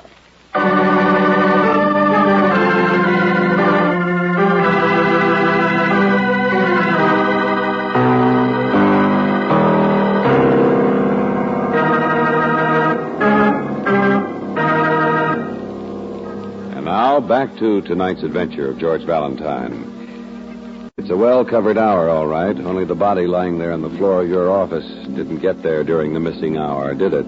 So you still don't know what happened between noon and 1. But there's plenty happening now. In fact, it's been a busy day, and if your name is George Valentine, you're probably less surprised than Lieutenant Riley when he hears that the body lying there, that man who has been shot to death, is you. Say it slowly. I said slowly. In one sentence. Well, I don't know who's who. I mean, I couldn't tell. All right. You don't need to pop your eyes at me. But I got this phone call, you see. I'm public steno in the neighborhood. And then this man on the phone says he's George Valentine. Go on, Susan. Well, he says you were sick, Miss Brooks, and I knew who you were. You see, Lieutenant, sometimes me and her eat lunch at the same... All right. Well, get to the point. Well, so I just pick up my pad and pencil and come up here. Well, I open the door and, it's a typhoon's been here. Now look. And then I look behind the desk and I practically drop my... Well, anyway, it's the same name. Yeah, now look. Only then Miss Brooks and this Mr. Valentine come along. So if you think it isn't natural to be confused... Yeah, thank you. Go have a cup of coffee, honey. We'll get in touch with you. I know it was once that... She's confused. Well, it was the proper identification card, all right, with a picture of him, fake signature. Whoever he was trying to pass himself off as you, George. Whoever he was is easy, Miss Brooks. What do you mean? Jimmy Hank's a small-timer, the boys tell me. Well, it begins to fit then, doesn't it? How do the boys... Sure, confidence game, blackmail, that's his specialty. You hit the nail on the head earlier. Joe slugged me to get the office for an hour. Then I suppose this Jimmy Hanks came up and used it, posing as me. Well, he didn't get shot during that hour. The doc agrees on that. So maybe this time he was up to see me or to look for something. You know, in a blackmail or shakedown, people don't get killed unless something goes wrong, do they? Yeah, hey, you over there. Mr. Varney, Lieutenant. Okay, Mr. Varney. Didn't you see anybody else down this hall? I told you, Sergeant, I've been busy moving my furniture. Swindle of any kind usually means more than one person. There's got to be somebody around to be took. Now, you must have seen somebody or heard somebody. I could break my valise, I would, I tell you. What kind of a building is this? Just answer it straight. No, I tell you, no. How many times do I have to tell you? Skip it, Riley, skip it. Thanks, friend. Let him go. Yeah, all right. Hey, Aunt Nellie. Huh? Aunt who? Aunt Nellie, let's stick to her. The letters Sue noticed, remember? George, there were several. A couple of others had slipped off the desk. It was a bundle of letters. All from Aunt Nellie? Mm-hmm. I read most of them. They're just short ones. But that's the only thing in the office that wasn't here before, right? That's what our little friend Hank's alias Valentine must have been going through before he was shot. Or whoever shot him took them off his body and went through them. A bundle of letters from Aunt Nellie. Yeah, blackmail? George, I think there may be what went wrong. What do you mean, Angel? Well, suppose it was a blackmail case or a shakedown or something, and the important thing was some letters. Yeah? I mean, somebody killed Jimmy Hanks and then ransacked this office, obviously, and didn't take the letters. Supposing that they were the wrong ones. That's right. That's what went wrong. Somebody had switched letters or palmed off the wrong ones on somebody. Wait a minute. Because they're nothing. Just notes about a garden and recipes from an Aunt Nellie, some lady who lives in Honolulu. Let me see those and letters. They're not important to anybody. They can't be. Miss Brooks, sometimes it takes an expert... Lieutenant, look at the envelope. Who's going to blackmail anybody with letters dated 1851? Huh? All right, come on, get in there. Hey, what's going on out there? Sergeant, what's the matter out there? I'm not resisting. You can't make me resist. I know my rights. Joe! They picked him up spending money like confetti, Lieutenant. I was not. I was just... brother, let me handle this guy. Oh, now take it easy, Mr. Valentine. I didn't hit you very hard. I tried not to. Buster, not half as hard as... Wait a minute. I taped you up comfortable, didn't I? Delivery boy, huh? Oh, that was just an act. Only job I had in weeks. I'm an actor, see? And... Huh? Sure, that's what I am. Used to wrestle on television. Now listen to me. I did it just for $100, that's all. If I'd have known what kind of job it was going to be... You've asked for more, I know. What kind of a job was it? Just what I did. Shakedown. Some kind of shakedown, I guess. How do you know? You're a hired hand. Who hired you? He did. What? Him. The one lying there. I don't know anything. He could tell you all right. If he wasn't so dead. That does it. Checkmate. Ring around the rosy. Now, look, Riley, I know it's that kind of a case. Like what I still want to know what happened in the missing hour. But if we stick to what we've got, maybe we'll find out. Now, look at these These other ones, this other envelope, Brooksy. It's just a wrapper, that's all. One of Aunt Nellie's letters was in it. All of them must have been in it. To carry the letter, sure. But look at the coat of arms, Riley. Yeah? There wasn't a new Cosmopolitan Hotel in 1851, was there? What's that? But there is now. Right here in town, right around the corner, the new Cosmopolitan. Here. Room 714. Yeah, give me that phone.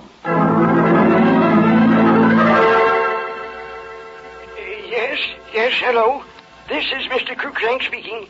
Hiram J. Cruikshank from Bangor, Maine. Yes, that's right. Who is this? Are you from Maine? Look, I just talked to the desk. They said you were 714. Now, how long you been in town, Mr. Cruikshank? Well, I'm just leaving, Picked up my tickets at the station. Oh, a week. Yes, this week, I guess. Yeah, I'm busy with a caller just now. Who is this? Well, look, this is George Valentine speaking. Who? I said I didn't quite get the tone of your voice, young man. George Valentine. And before you take any trains this afternoon, you... Valentine? Well, how do you like that? Huh? Hey, what... Mr. Cruikshank. Hang up. Come on.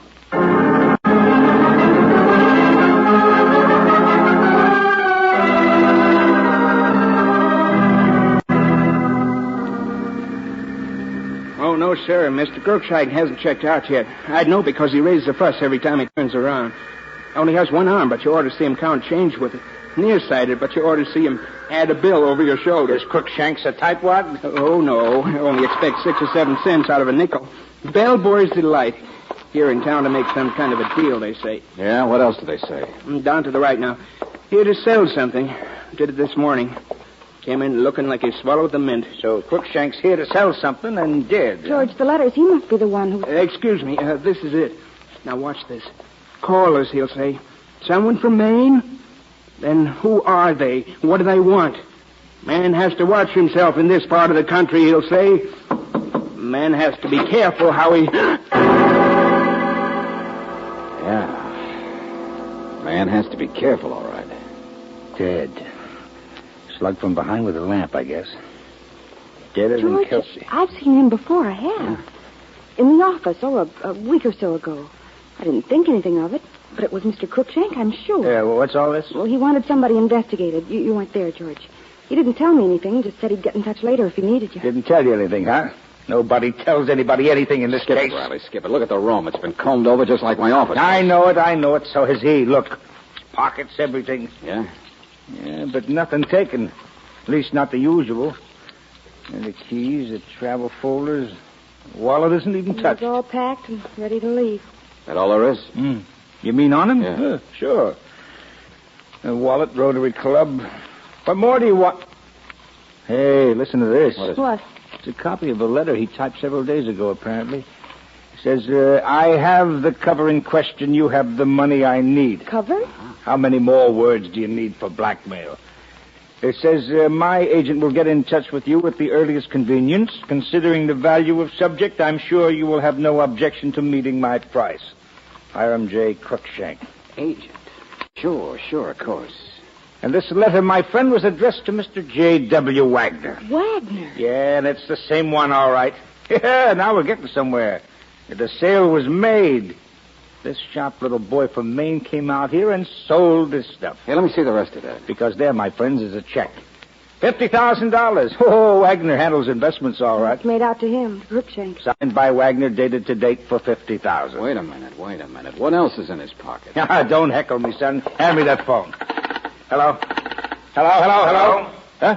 Oh, Lieutenant, I was just going to ring the room there. No, all right, Sergeant, get off the line. I want to make a We call. checked the hotel personnel, sir. Yeah. No one seems to have noticed anyone unusual coming in or going out. All right, Sergeant. I want to make The a boys found the gun that killed Jimmy Hanks in the alley behind Mr. Valentine's office building. Thought you'd want to know there weren't any fingerprints on it. And I thought you'd want to know you'd be pounding a beat, and I should get off this phone. Now get me Wagner. J.W. Wagner.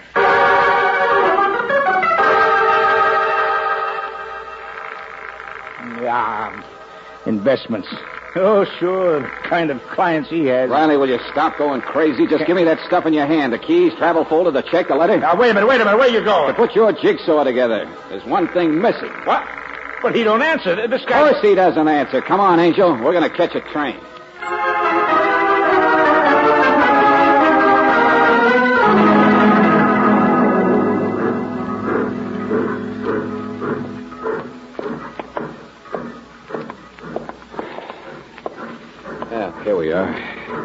Sue Bird? George, I know Mr. Cruikshank said he'd picked up his tickets, but why on earth would anybody take them? Hold it. There, it's empty. Of course it's empty. Now the lights on, fans on, blind pulled up. Well, sit down, Angel. Relax. Now the train's already moving. All this time I've been trying to figure what happened in our office during that hour that was missing. But it wasn't that at all, was it? Joe's slugging was just to keep me out of the way for a while. It was what you did that was important, Brooksy. What he got you to do. Oh, Sue! Come in. Come in, Sue. Shut the door. I didn't expect I know. Surprise. Mr. Valentine? I guess the gun could have gotten in the alley by your tossing it out the window of my office, couldn't it? Huh? Jimmy Hanks. You killed him. We got there just after it happened. And you pulled a fast story to cover. What? Miss Brooks, you seen me eating lunch? We're practically friends. Explain to him what happened. One-armed men don't type professional-looking letters, Sue. Well, Okay, now let's stick to Jimmy. What was he, a partner, boyfriend? Confidence game expert you called in when you thought you'd stumbled into a good pitch? No. Because that's what happened, isn't it? No. Cruikshank called you to write a letter. That one to Wagner. And you got all excited and went to work, called in Jimmy. Then when Riley let you go today, you had to go out and kill Cruikshank, didn't you? He's the only one who could have tied you up in all this. Sure. Hotel personnel didn't notice her. A public stenographer's nothing unusual around there. Yeah, that's right, Brooksy. Oh, no, you don't, sister. He double-crossed me. I had to, but it was his gun. Stop it. Let go of me. Yeah, now that's better, lady. Cruikshank was a blackmailer. You seen that letter, you know what I mean. Of course, I got big ideas. He was in town to sell a bundle of letters to a big shot. You know, one of them boys with hobbies on the side, J.W. Wagner. And when I got an inkling how much money he might pay... What did you and Jimmy intend to do? Well, Cruikshank wanted Wagner investigated. Make sure he had money. Went up to hire Mr. Valentine, but he wasn't in. Last week in the office, of course. Well, he'd seen you, Miss Brooks, and I knew who you were, but he'd never seen Mr. Valentine. He just pretended Jimmy was you. So he investigated Wagner and wrote a phony check. Yeah, $50,000. How to swindle a swindler. Sure, we wanted to get a hold of them letters. So you could hold up Wagner later on yourself. We were so smart. Cruikshank fell for it, we thought. He took the check, but worried if Wagner would get the letters all right. That's all Jimmy hired Joe for. To get Brooksy to run a dummy envelope over to Wagner's office? Yeah, Jimmy got Cruikshank to phone Wagner's office. The secretary said, sure, Miss Brooks delivered the package all right. We wanted our amateur blackmailer to leave town happy. We wanted time to shake down Wagner ourselves. What went wrong? You completed the deal. You got the letters. That's when Jimmy turned on me. Tried to make me believe the amateur wasn't so amateurish. We gave Cruikshank a phony check. He gave us phony letters. They weren't blackmail letters at all, he said. Nothing but stuff from Aunt Nellie, he said. Jimmy thought you were mixed up in the double cross. So you had a big fight in my office, and he ended up dead. And then you tore the place apart. And I just telephoned Cruikshank, and he was probably pumping you full of questions, and you killed him. Yes, stop it, will you stop it? You thought you were out swindling a swindler. You thought you were broke and had to swipe a train ticket. When all along you had a $50,000 investment in your hands. What'd you say? Yeah, that's right. A cover, Sue, is something that collectors buy. It's an envelope with a valuable stamp on it.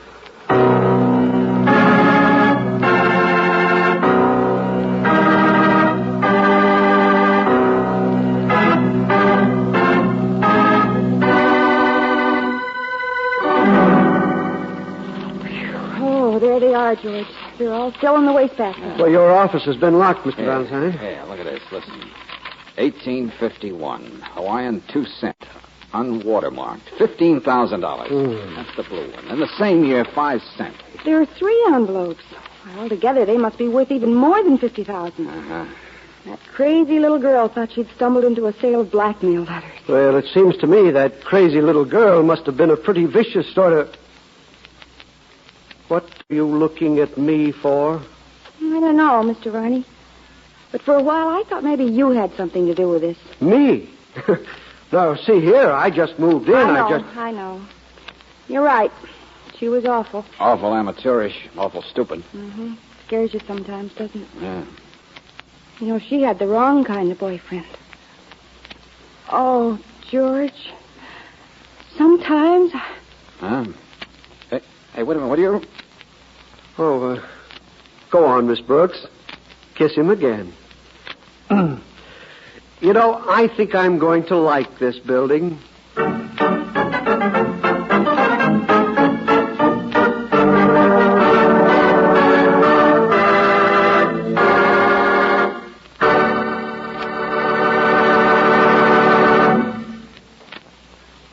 You're driving along the highway and everything's fine. You don't need gasoline and you don't need oil, but you would like to stop at a service station where you could be pretty certain of finding a clean restroom and where you'd be welcome without feeling you had to buy something. Well, you shouldn't have to go far. What you're looking for is an independent Chevron gas station or a standard station. And wherever you drive in the West, you're never far from one of these. Here, the restrooms are cleaned thoroughly, inspected often, kept well supplied with soap and towels, and you're welcome to use them any time. So keep this in mind. Next time you go for a drive, for a clean restroom and a friendly welcome, it's a standard station or an independent Chevron gas station. Here, too, you can be sure of getting quality products like Chevron Supreme gasoline and top service. For here's where they say and mean, we take better care of your car.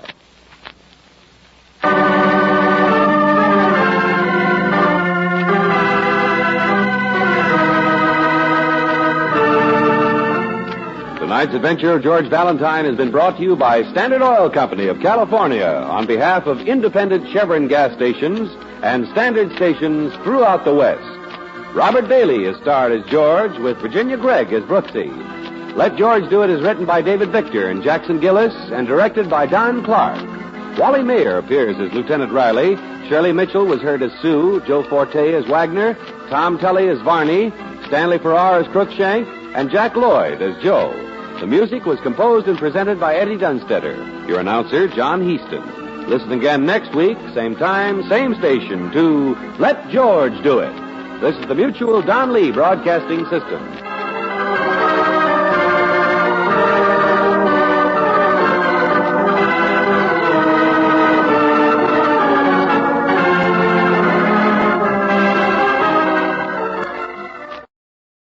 Welcome back.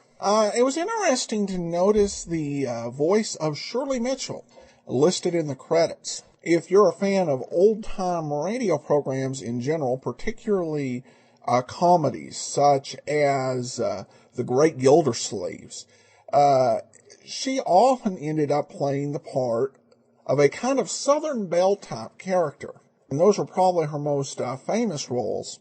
And I guess in this one, she gets to branch out.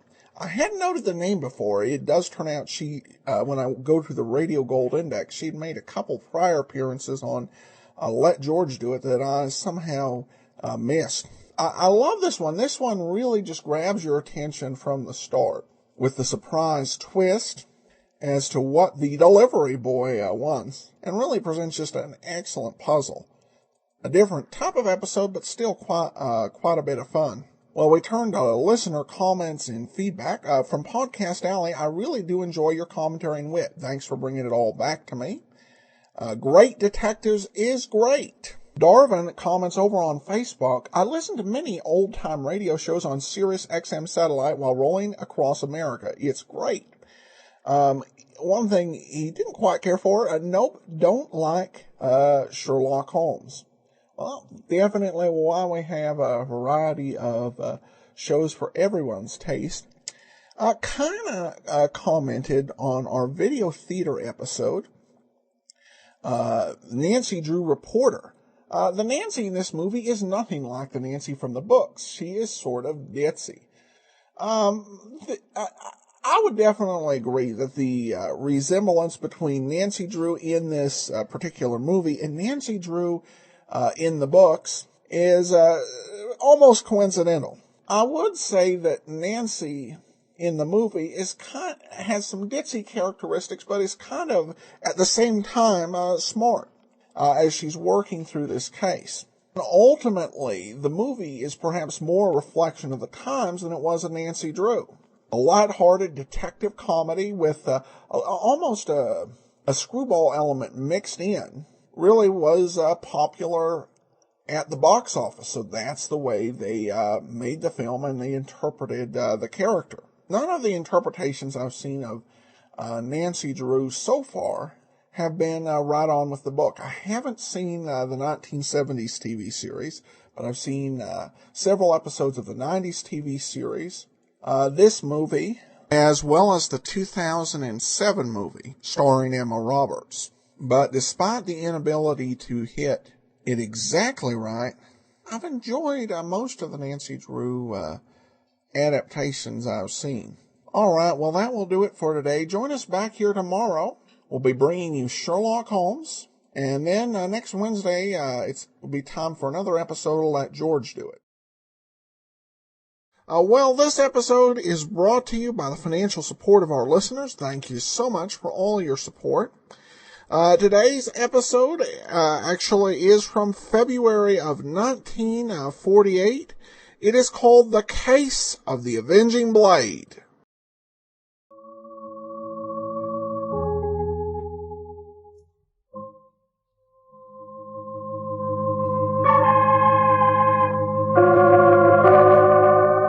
From New York, the makers of Clipper Craft Clothes for Men and 1,036 leading retail stores from coast to coast present the world's most famous detective, Sherlock Holmes.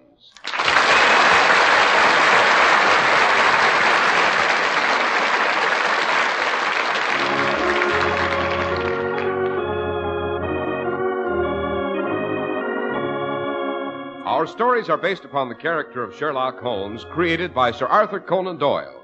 Sherlock Holmes is played by John Stanley, Dr. Watson by Alfred Shirley, and the dramatizations are by Edith Meiser. Tonight there's frost on the windows of Dr. Watson's familiar study, and an overcast sky threatens another fall of snow. But as we sit snug and warm in front of a glowing fire, our thoughts turn to Sherlock Holmes and his immortal exploits. Well, which one are we to have tonight, Dr. Watson? Tonight, Mr. Harris, I think I'll tell you The Case of the Avenging Blade. One of the most touch-and-go, not to say hair-raising adventures it was ever my privilege to share with the sage of Baker Street. Meaning Mr. Sherlock Holmes. I was certainly not referring to Mrs. Hudson. Yes, when I think how close that sword came to decapitating the person we both... There I go, anticipating again. But before I become further involved in the attempted murder which occurred at the base of the equestrian statue of Charles I, suppose you stop me long enough to say a few well-chosen words on another important subject. I'll do my very best, Dr. Watson. You may have noticed that Clipper Craft clothes are never on sale at reduced prices. There's a reason for this. It's that Clipper Craft clothes are so low-priced in the first place, for such remarkable quality, that sales just aren't necessary. What makes these amazing values possible? Right in your own local independent store, the store you can trust. Well, it's the famous Clipper Craft plan. The plan that concentrates the buying power of 1,036 great stores across the country, creating year-round economies in manufacturing and distribution costs. You're the gainer through the efficient Clipper Craft plan. That's why you pay only $40 and $45 for a Clipper Craft suit, only $40 for a top coat or overcoat, and only $26.50 for sport jackets. That's why your eyes will pop with amazement when you see the fine tailoring and the rich, long-wearing fabrics at these low prices. Yes, compare Clipper Craft with clothes selling for many dollars more.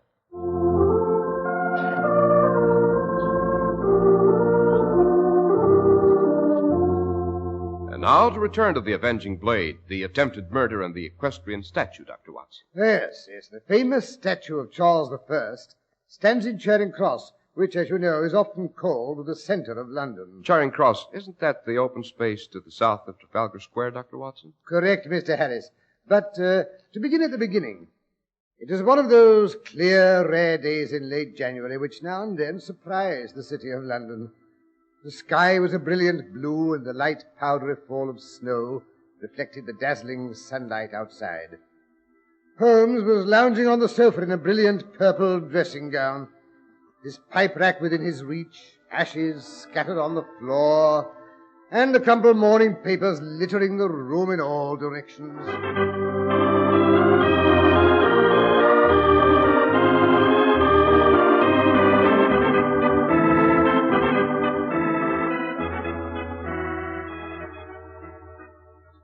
My dear Holmes, no one could accuse you of being a tidy man. Only in my head, Watson. My brain houses what is probably the most accurate and complete collection of information in all of England, if not in the entire world. And it's all in meticulous and precise order. Conceit. Not at all, Watson, merely accuracy. But of what use are my unequaled mental abilities? For months there's been no crime worthy of my attention, no case with any originality, any imagination. Oh, I wouldn't say that. You found the Shah of Baghdad's missing emerald. You outwitted the band of nihilists who were threatening to blow up both houses of Parliament. Commonplace, strictly routine investigations. Oh, there's our front doorbell. Maybe it's a case. Look out of the window, Watson, and see who's on the doorstep. That's a good chap. Pity you wouldn't bestir yourself now and then. Tallish man, dressed in Highland regalia. Bonnet, kilts, even wearing a Scottish dirk in his stocking. Rather drafty attire for a day like this. By the way, Watson, what day is it? Wednesday, of course. I mean, what day of the month? Let me see, the 30th, I believe. Well, at least according to the Times it is. Yes, I think we may grant that that is one subject on which the Times is fairly accurate. The 30th of January, of course, it's the anniversary of the beheading of Charles I. So that's why he's donned his kilts. Mrs. Hudson is slow answering the door this morning. He's looking up here. Great Scott, Holmes, it's the Duke of Buckinghurst. I suspected as much. For heaven's sake, don't just sit there, Holmes. Help me to tidy up this clutter. What sort of an impression do you expect to make sprawled there in the midst of all this mess? My dear Watson, if his lordship has a case sufficiently important to warrant my attention, he'll be in no mood to notice trifles. If not, I'm not interested in his lordship. I'm not impressed by titles, Watson. They're so apt to due to the chance of heredity, like red hair or a Roman nose. At least you might straighten your collar. Oh, come in. Oh, Lord Buckinghurst, this is an honor. Won't you sit down? Thank you. No, not that chair. I think you'll find this one more comfortable. May I relieve you of your bonnet? Would you like a drop of brandy? Watson, if you'll stop playing the palpitating hostess, Lord Buckinghurst might like to explain why he's called to consult me. Thank you, Mr. Holmes. It's all so fantastic, I really don't know where to begin. If I had received this note at any other time, I'd have put it down to some poor demented half-wit. Persons in my position, Mr. Holmes, are unfortunately the recipients of a great many curious communications. Everything from begging letters to blackmail. There's nothing fantastic about blackmail in your position, Lord Buckinghurst. Consequently, that is not the gist of the letter that brought you here. Good Lord, no. It's it's incredible. I hardly know how to describe it. Suppose you allow me to view the letter and judge for myself. That would be the most sensible procedure, I suppose. Here you are, Mr. Holmes. Paper, excellent quality. An educated script. Half English, half continental. Notice the final S's, Watson. Well, yes, but to blaze it with the S's, what does it say? You must pardon my friend's lack of restraint, Lord Buckinghurst. He will never realize that the writing paper and general appearance of a letter often give me more information about the sender than the contents of the message. I think you will agree that the contents of this letter is of no small interest, Mr. Holmes. Yes. Let's see. To the late Duke of Buckinghurst. Interesting. Beware the blade of the martyr king. Brief but bewildering, eh, Holmes? Not entirely. Lord Buckinghurst, you are, if I am not mistaken, descended from the Duke of Buckinghurst, who was the favourite and boon companion of the ill-fated Charles I. Correct, Mr. Holmes. As the eldest of my family, it thus evolves upon me to attend the memorial services which are held every 30th of January by the Royal Martyr Society and place a commemorative wreath on the pedestal of the statue. Designed, if I'm not mistaken, by Grinling Gibbons. Really? I had no idea. It's not so old as the statue, I believe. The pedestal, I mean. Quite. Tell me, Lord Buckinghurst, does this expression, the blade of the martyr king, have any particular significance to you? Why, yes and no. I presume it refers to the ancient superstition which concerns the sword in the statue's hand. Which is? It seems that after the monarchy was restored, Charles II witnessed the execution of Thomas Harrison and the other regicides at Charing Cross. After the bloody event was over and his predecessor had been avenged, he made a proclamation to his followers.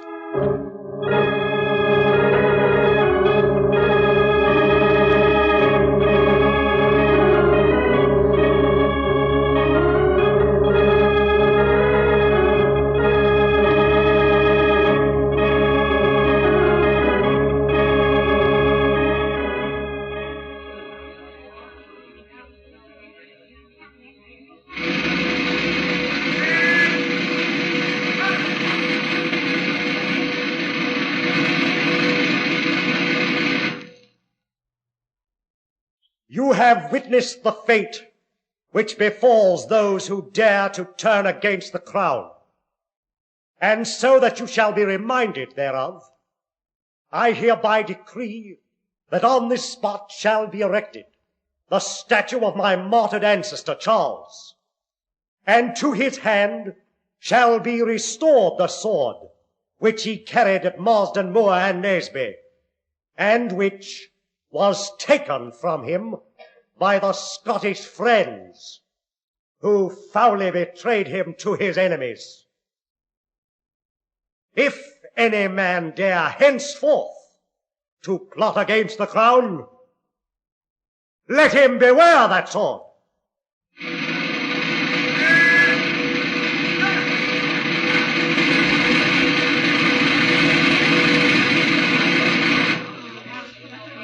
They say, Mr. Holmes, that when a traitor to the crown approaches the statue, the sword trembles and cries out for vengeance. How is that supposed to affect you, Lord Buckinghurst? Lest if I know. And yet someone obviously wants you to believe that if you attend this ceremony today, there'll be a catastrophe of some sort. Actually, why not just send word you have a bad cold and can't attend? As a medical man, I'd be more than glad to vouch for your indisposition. Never. Whoever wrote that note doesn't know me very well. If he thinks he can scare me off by any such hocus-pocus... Or he may know you very well. Tell me, Lord Buckinghurst, if you should be incapacitated on any of these occasions, who would be called on to place the wreath on the pedestal? Why, my heir, of course. You have a son old enough to represent you? No, Doctor Watson. I allude to my brother James. I'm a bachelor and have no children. If anything should happen to me, my brother inherits the title. By any chance, Lord Buckinghurst, was your brother educated in France? Why, yes, Mr. Holmes. He attended the Sorbonne. It was while he was studying in Paris that he met Claire, his wife. Oh, I see what you're driving at. You think James may have written that note hoping to keep me at home so he would have the limelight in today's celebration? No. In the first place, my brother knows me too well for that. And in the second place, he's insufferably shy.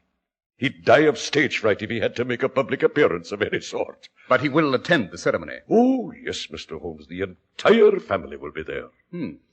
Should be a rather colourful affair. What do you say we accompany Lord Buckinghurst, Watson? Oh, with pleasure. And I promise you, sir, that whatever the danger is that threatens you, you'll be quite safe with Sherlock Holmes along. Don't be fatuous, Watson. Why do you think I dropped in this morning?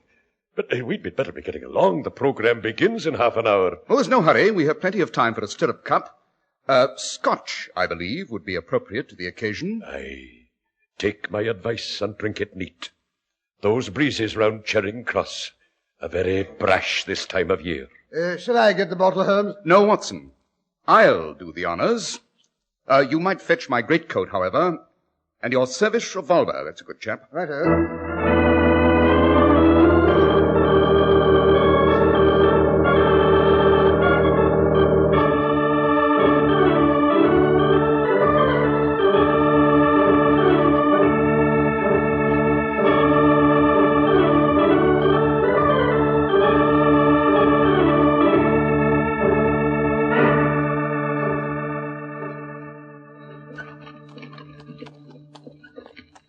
I don't know whether you know it, Lord Buckinghurst, but the statue of Charles I you are about to decorate has a rather ironic history. Really?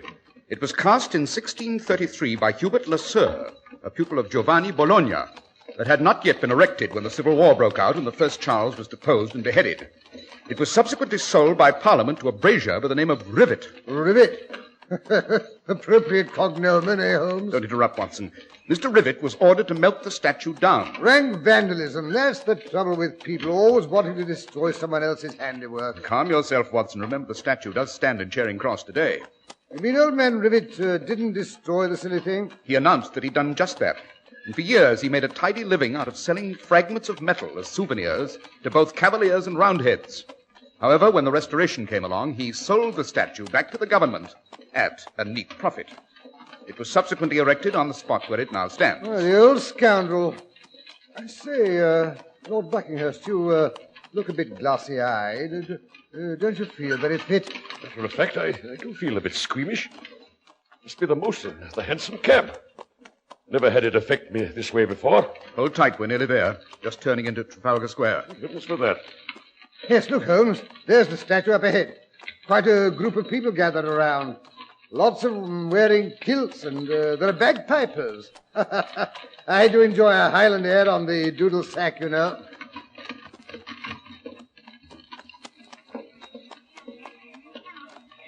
Oh, here we are, Lord Buckinghurst. Good. Get me out of here.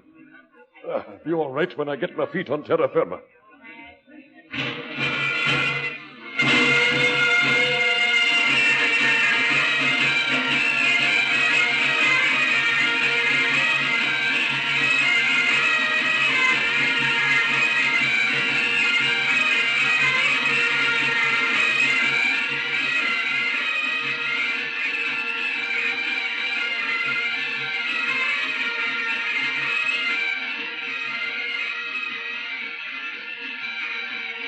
There you are, Robert.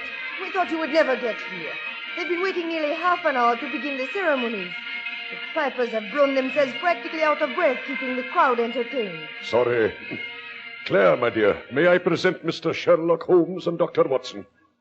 Gentlemen, this is my brother James and his wife. How do you do? How do you do? How do you do? This is Mr. Sherlock Holmes, the detective. Quite. Oh, how delightfully exciting. But, Robert, why a detective at a time like this? Just a precaution. Precaution? Precaution against what? Do not tell me there is something of which my brother-in-law, the indomitable Duke of Buckinghurst, is afraid. Yes, you do look a bit wonky, Robert. Is anything wrong? Matter of fact, I do feel a trifle under the weather. Oh. There, that Finn and Haddie I had for breakfast must have upset me. James, if I should have to retire suddenly, you take over when it comes time to place the wreath. Oh, but I couldn't really. Why not? Everyone would be looking at me. I wouldn't know what to do. You don't do anything but carry the wreath, escorted on either side by bagpipers playing a dirge. But when you reach the statue, you place the wreath at its feet, and the pipers break into a Scottish battle song. That's all there is to it. Am I right, Lord Buckinghurst? That's all. James, No, I can't let him do it. James is just out of a sick bed. He would have to remove his overcoat. And in those kilts in this icy wind, it would probably kill him. The wind, Lady Claire? I say, look, the ceremony is nearly ready to begin. The minister's about to read the benediction. You'll have to excuse me. Oh, Robert, you can't leave now. I have to, James. I think I'm going to be sick. I know I'm going to be sick.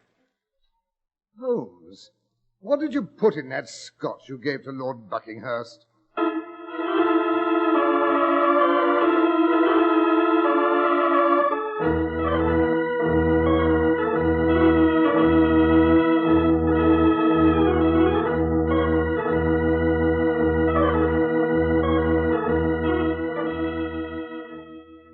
Here come the bagpipers with the wreath.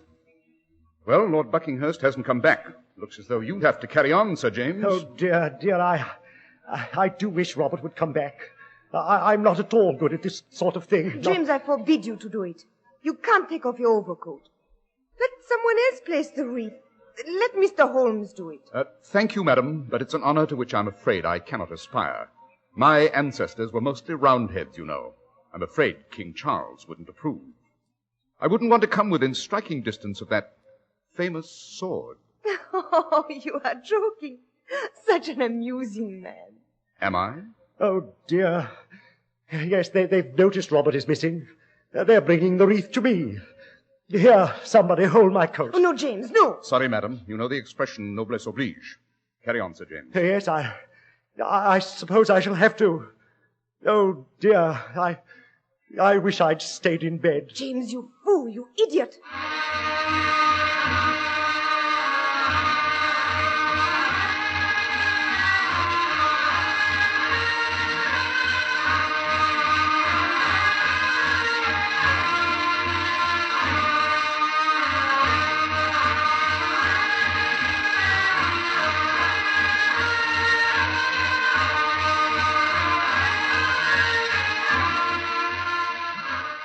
Not a very impressive figure, the cadet branch of the House of Buckinghurst, eh, Holmes?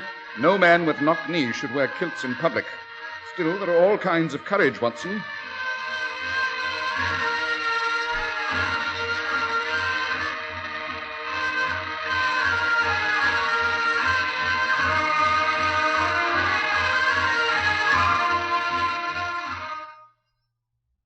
James, if he's reached the statue, he's kneeling to place the wreath. Watson, quick, hand me your revolver. Yes, but what will... I don't like the angle of the statue's sword over his head. Oh, Holmes, have you taken leave of your senses? You'll know when they start to play the battle cry. Yes, the pipers are filling their lungs. Here they go.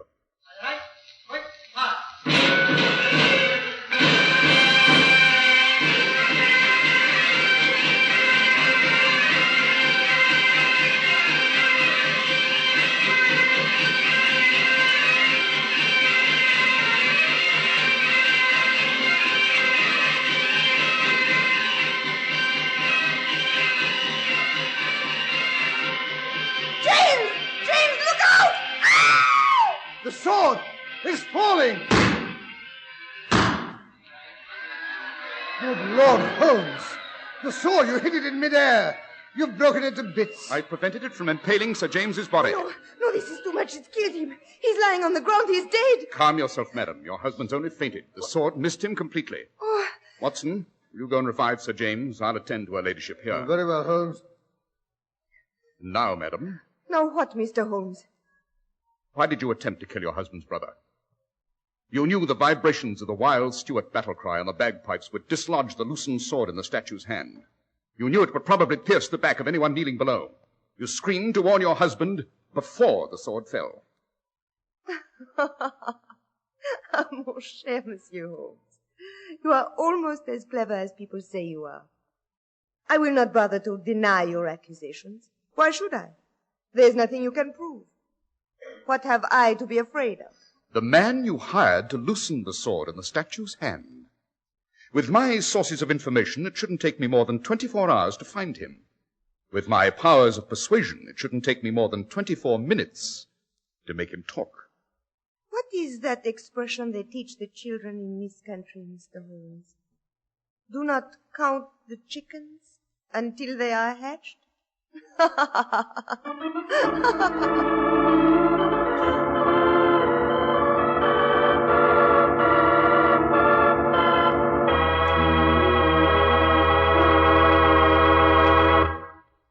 It's no trick to make ordinary clothes at low prices, but it takes real manufacturing genius to produce really fine clothes that not only look far above, but are far above the modest price you pay for them. That's why we say try on a Clippercraft tomorrow. It'll be hard to believe you're getting so very much for so very little. Such expert tailoring, smart styling, and superb long-wearing fabrics. This tremendous feat is accomplished through the renowned Clippercraft plan, which concentrates the buying power of 1,036 of the nation's finest stores from coast to coast. It brings you Clippercraft suits at only $40 and $45, top coats and overcoats at only $40, and sport jackets at only $26.50. Yes, selling expensive clothes at inexpensive low prices at the nation's finest independent stores is the great big idea behind the Clippercraft plan. That's why men who know insist on Clippercraft clothes. So be sure to visit the Clippercraft store in your city. These leading stores in the metropolitan area are proud to add their names to Clippercraft in your suit, top coat, and overcoat. In Manhattan, John Wanamaker Men's Stores, Broadway at 8th and 67 Liberty Street. Saks 34th, Broadway at 34th. In Brooklyn, Abraham and Strauss. In Newark, New Jersey, Boulevard Men's Shop, Kresge Newark. And in Jamaica, the B&B Clothes Shop, 16408 Jamaica Avenue.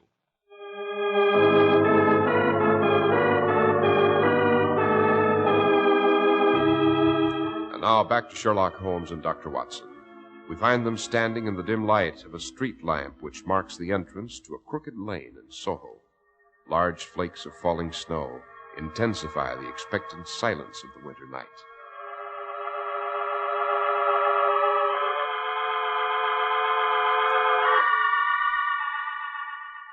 How much longer do we have to wait out here in this confounded snow, Holmes? It's after midnight. We shall wait here, Watson, until the Lady Clare arrives to pay a visit to the artisan who loosened the sword for her. You see, I was better than my promise. I tracked him down in less than 24 hours. What makes you so sure she'll come? She must, Watson. As long as Andre Bogard is alive, he's a threat to her safety. You think she'll try to finish him off? My dear Watson, a woman who's capable of attempting to murder her husband's brother so that he may inherit He's capable of anything. Holmes, when did you first suspect the vixen? From the beginning. The letter of warning had to be written either by James or his wife. They were the only two who'd benefit by the death of Lord Buckinghurst. They were the only two who knew him well enough to know the effect the letter would be bound to have on him. You mean he'd attend the ceremony come hell or high water? Exactly. James didn't duck when the bagpipes burst into that violent squalling. Claire, however, screamed to warn him. Hence, she was the guilty party. QED. Here comes a four-wheeler. Yes, it's turning down this alleyway. Down behind these barrels, Watson.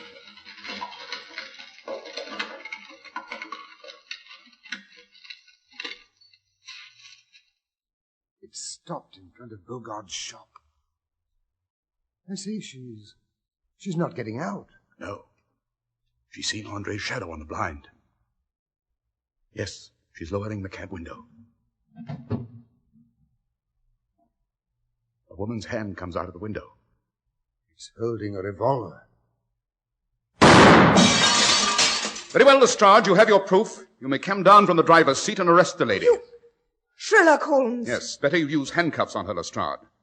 By the way, madam, this should teach you, never, when on a secret mission, never take the first cab that presents itself. You never know who the coachman is. Oh, and thank you so much for your display of marksmanship. I think it'll persuade Andre to tell us all we wish to know. Oh, no, Mr. Holmes. I never miss.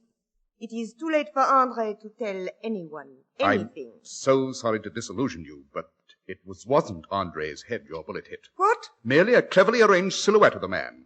I cut it out of cardboard myself only an hour ago. Oh. You see, Lady Claire, I have artistic blood in my veins. Or didn't you know? I think you are the devil himself. No, madam, only his second cousin. All right, Lestrade, you may take her away.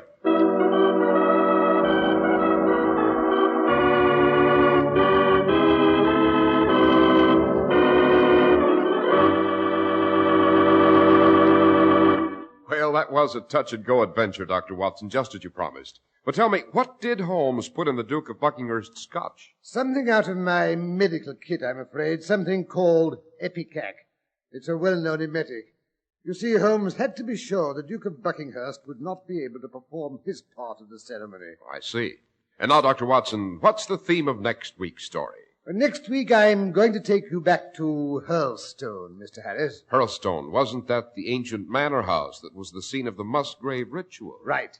Next week's story is a different one, however. It concerns a gruesome family ghost story told by Reginald Musgrave's newly acquired wife, and how Mr. Plunkett, the Pickle King, insisted on sleeping in the room where Charles I had slept, and how the ghost story was reenacted with more accuracy than anyone had believed possible.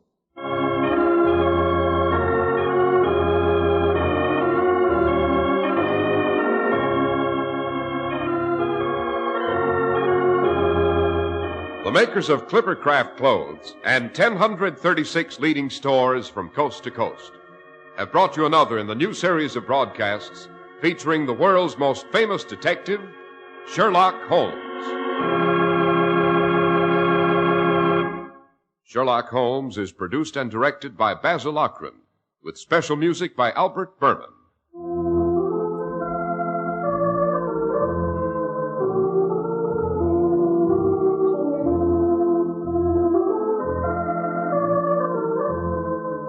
If you don't know your Clippercraft dealer, write Clippercraft, 200 Fifth Avenue, New York City.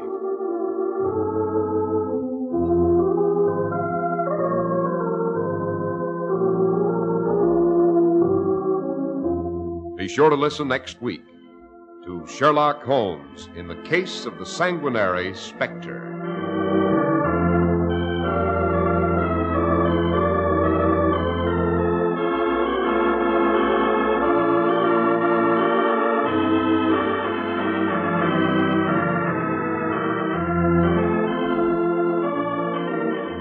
If you'd like to attend the Sherlock Holmes broadcasts in New York, see your local Clippercraft dealer, and he'll tell you how to obtain your tickets. This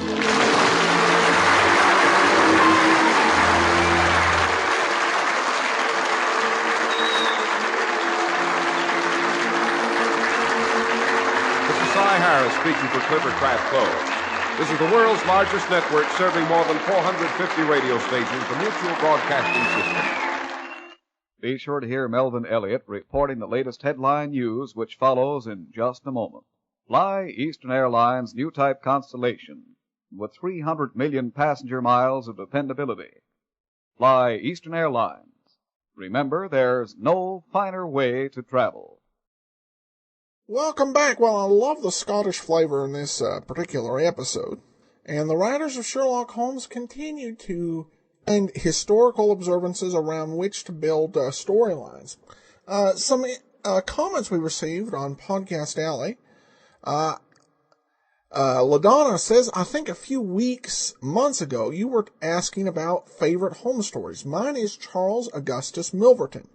I've never heard of it on any radio versions, but my mom and I used to listen to the books on tape version repeatedly in the 1980s.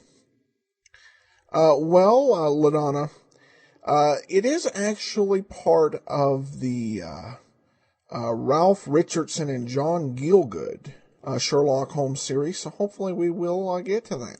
Stephen comments regarding episode 574. I thought I'd heard all of the Holmes, but had not heard this one. Really enjoyed it. Glad you're enjoying it. Finally, a couple comments on Podcast Alley. Adam, such a wonderful podcast. I love listening to the old-time radio shows, and your commentary just adds to it. Thank you. And then Adam provides exceptional background information and a cheery attitude with every show.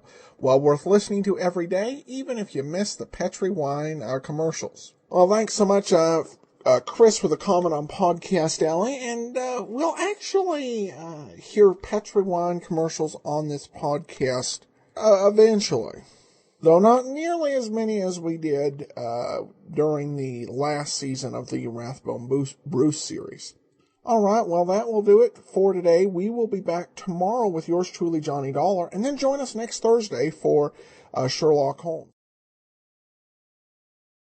Well, now it's time for today's episode of yours truly, Johnny Dollar, The Syndicate Matter, brought to you by the financial support of our listeners. Thanks so much for all your support.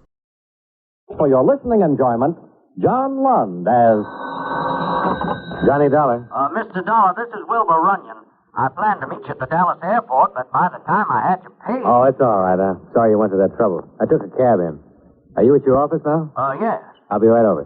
I hope the Home Office didn't think I was foolish asking for your help in this matter, but... Oh, no, they didn't. Not after paying off 4 policies and 1 employee group in so short a time. Well, that's the way I figured it.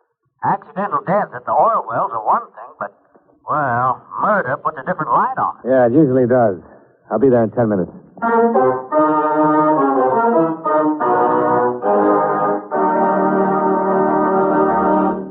Right here, I have a few words to say, and I'll say them as quickly as possible.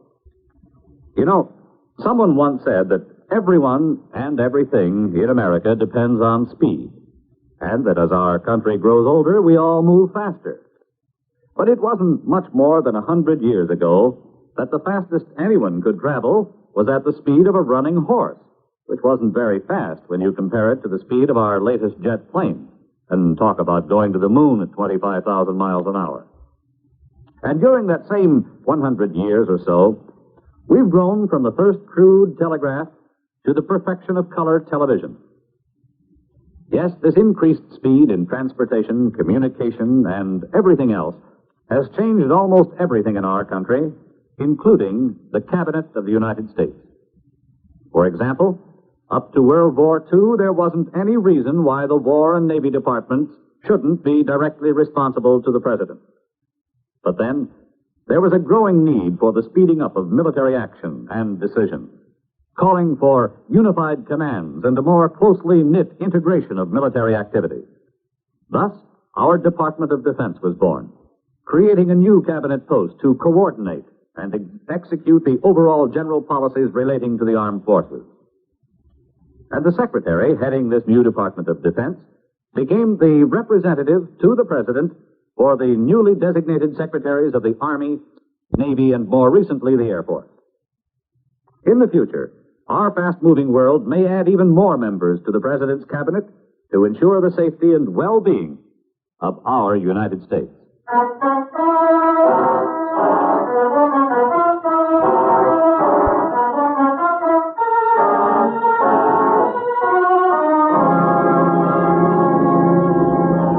Expense account submitted by Special Investigator Johnny Dollar to Home Office, Employees Cooperative Group Insurance Company, Hartford, Connecticut. The following is an accounting of expenditures during my investigation of the Syndicate matter. Expense account item 1, $106.40. Airfare and incidentals between Hartford and Dallas, including cab fare to the Alamo building, where I contacted Wilbur Runyon, manager of your Southwestern Division. You, read my report to the Home Office, Mr. Dollar? Yeah, what there was of it. Well, there isn't much I can add to it, I'm afraid. Even the sheriff at Tupelo doesn't know any more than what I wrote. With the new oil strike, Tupelo's a boom town. That always means a certain amount of trouble. 4 murders seems like an extra large helping, though, even for a boom town. I don't know what to think of it. Of course, practically every man working in that field is insured with us under the group plan, so it isn't unusual that we've paid off in all 4 cases. No, but it is unusual for all 4 men to die the same way. You said that in each case the victim had been beaten to death. The murders all followed the same pattern. That would seem to indicate that they'd all been done by the same person. Or persons. Oh, that's right. And collecting the insurance money might seem to be the answer if all the policies had been made out to the same beneficiary, but they weren't. Who did benefit? In all 4 cases, the wife of the victim. Well, that still doesn't rule out a syndicate. Well, what do you mean? Killers can be hired, Mr. Runyon. They collect their share of the insurance after an unhappy wife becomes a merry widow. Not in this case. Why not? Oil company that made the strike at Tupelo is one of the best. They pay the premiums for their employees. No payroll deduction. So? So, 2 of the wives who collected didn't even know about the insurance until we contacted them. That could be an act. I'll let you judge that for yourself. Now, last man killed was a driller named Gonzalez, Mexican. I haven't paid the claim yet. I asked his wife to come in this afternoon to pick up the check. She'll be here in a minute.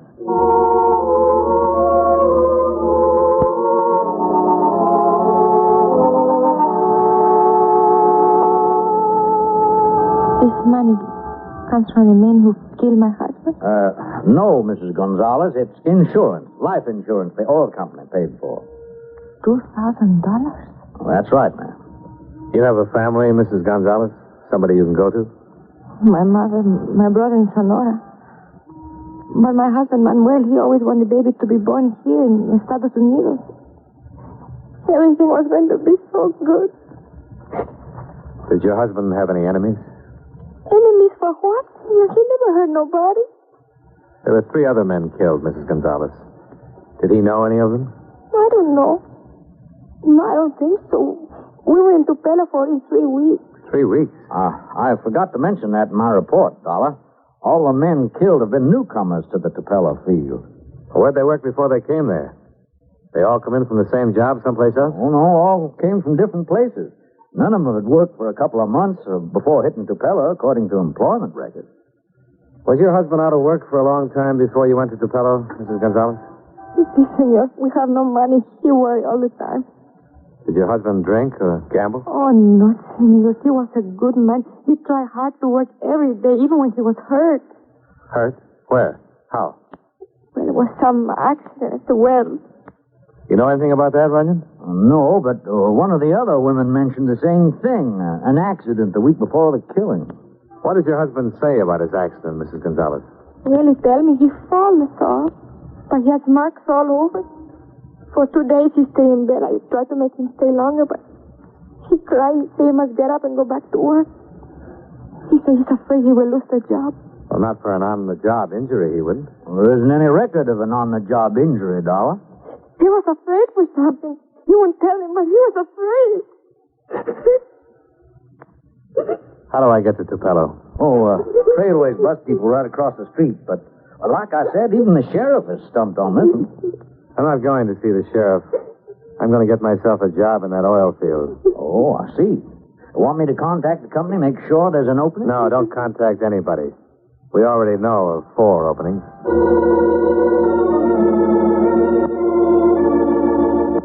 Expense account item 2, $5.20 for a used suit of dungarees and a pair of work shoes. Item 3, $6.12. Bus fare from Dallas to the Tupelo oil field.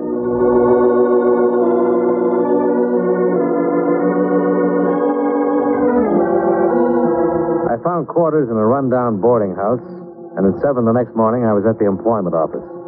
Before 9 a.m., I had a shovel in my hand and was digging a sludge pit. Hey, you, a new man. Knock off a minute. You talking to me? Yeah, come here. What's your name? Johnny Dollar. Well, I'm Bull Farrell, straw boss on this job. Hi. Smoke? No, thanks.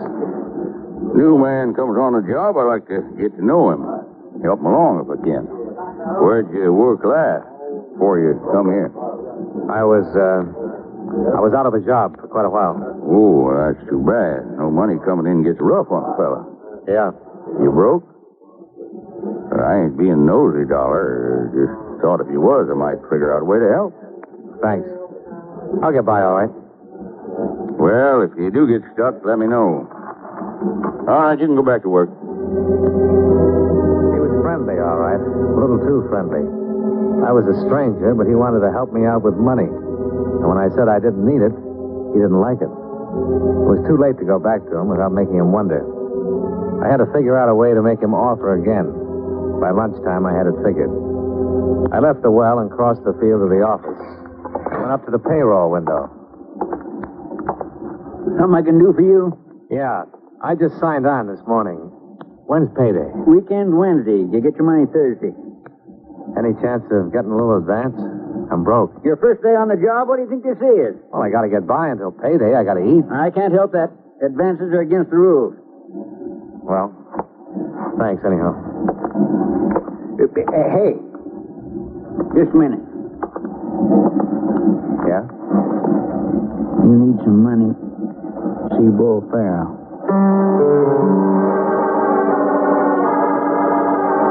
See Bull Farrell.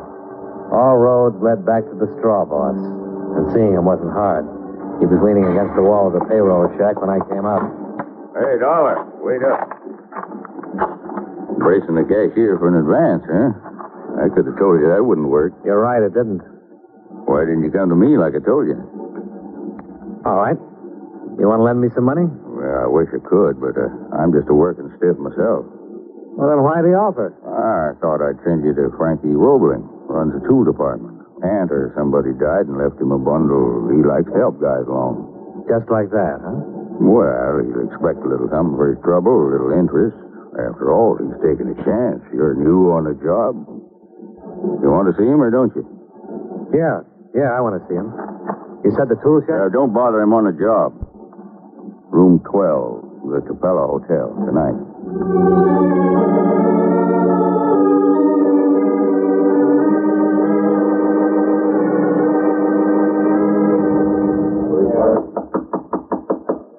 Order. I'm looking for Frankie Roebling. I'm Roebling. You Dollar or Prescott? Johnny Dollar. Deal me out of course. Come on to the next room, Dollar. I understand you need some dough. That's right. How much?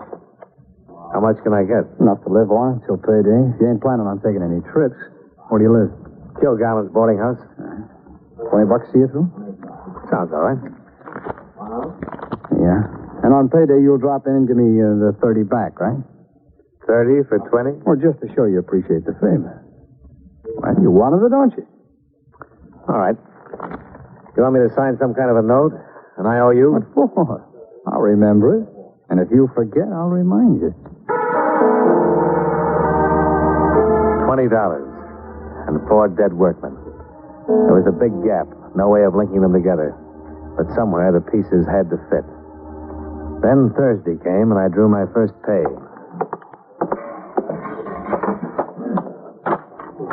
All right, Dollar.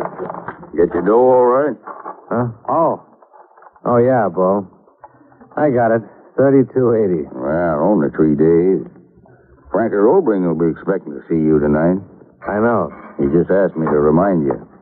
Some of these roughnecks get absent-minded and makes it tough on everybody, especially themselves. Don't worry, Bo. I got a good memory. More than 50 men were in Roebling's room that night. All of them in work clothes, all of them giving him money, and none of them enjoying it. I waited until the last of them paid up and drifted out. Well, Dollar, I see you hanging back with the other boys are shelling out. I want to see you alone. Yeah, you know. That means you want to talk, and when you want to talk, it means you want to stall about paying. I only had 3 days' pay coming. You knew that when you borrowed the money. I had the boarding house to pay. I have to live, don't I? Do you? All I'm asking for is more time. All right, Dollar. I'll give you more time next payday. Only then it'll be $40, not 30. Suppose I say I won't pay it. What do you do then, Roebling? Take me outside? You thinking of getting hard, Dollar? No, Roebling. Just curious. Yeah. Big, too, ain't you? Big, hard guy. Next week, $40. I figure by next week you may soften up.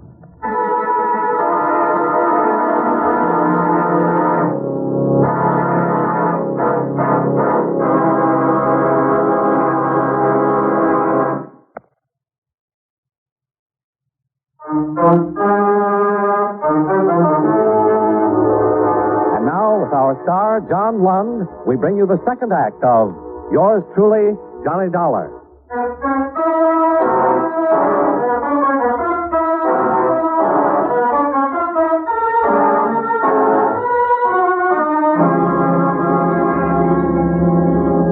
I went into a couple of the honky-tonks along the main drag and tried to strike up conversations with men I'd seen in Roebling's room. But they shied away from the subject like skittish horses. I was ready to give it up when a man I recognized from the job came over and set his beer down next to mine. Mind if I sit down? Help yourself. My name's Prescott, Wally Prescott. Yeah, I know. You were behind me in the pay line this afternoon. Yeah. And I saw you up at Roebling's room tonight. What were you doing there? Paying off? Yeah. I saw you, too. But you didn't pay off. How do you know? I heard some talk later. Roebling and Bull Farrell.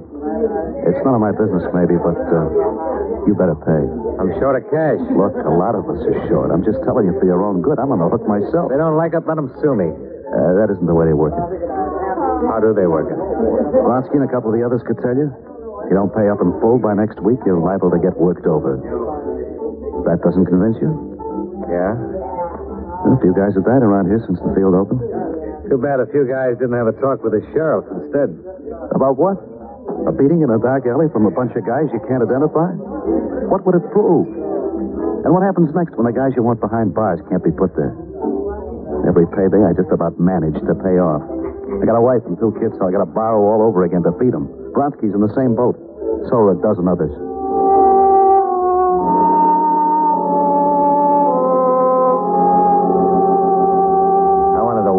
Think about it. I left the main drag behind and started toward the boarding house, cutting across lots on the gravel walks between the trailers. Mister, Yeah? could you give me a hand? Where are you? Back here under the trailer. What's the matter? Oh, so this butane tank's clogged or something. My stove won't work. You got a flashlight? No. I'll see what I can do, though.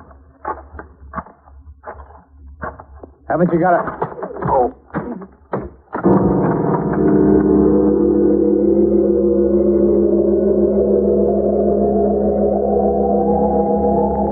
Waves of pain swirled over me, and then I was sucked down into a whirlpool of blackness.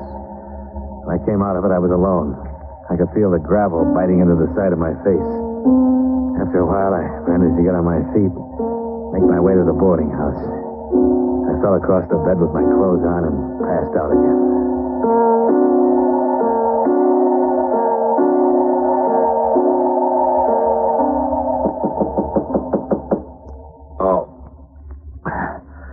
Come in.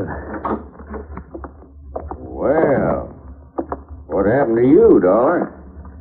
I had a little accident, Bo. Isn't that what usually happens? Rough town. I'd have known better than to get liquored up on pay night. I'd have known that's what happened when you didn't show for work this morning. Why don't you save it? We're alone. Oh, what are you talking about? You know what I'm talking about. You and Roebling had me worked over. I wouldn't go around saying foolish things I couldn't prove if I was you. Things could be worse, you know. You might have been hurt as bad as Prescott was. Prescott? Yeah.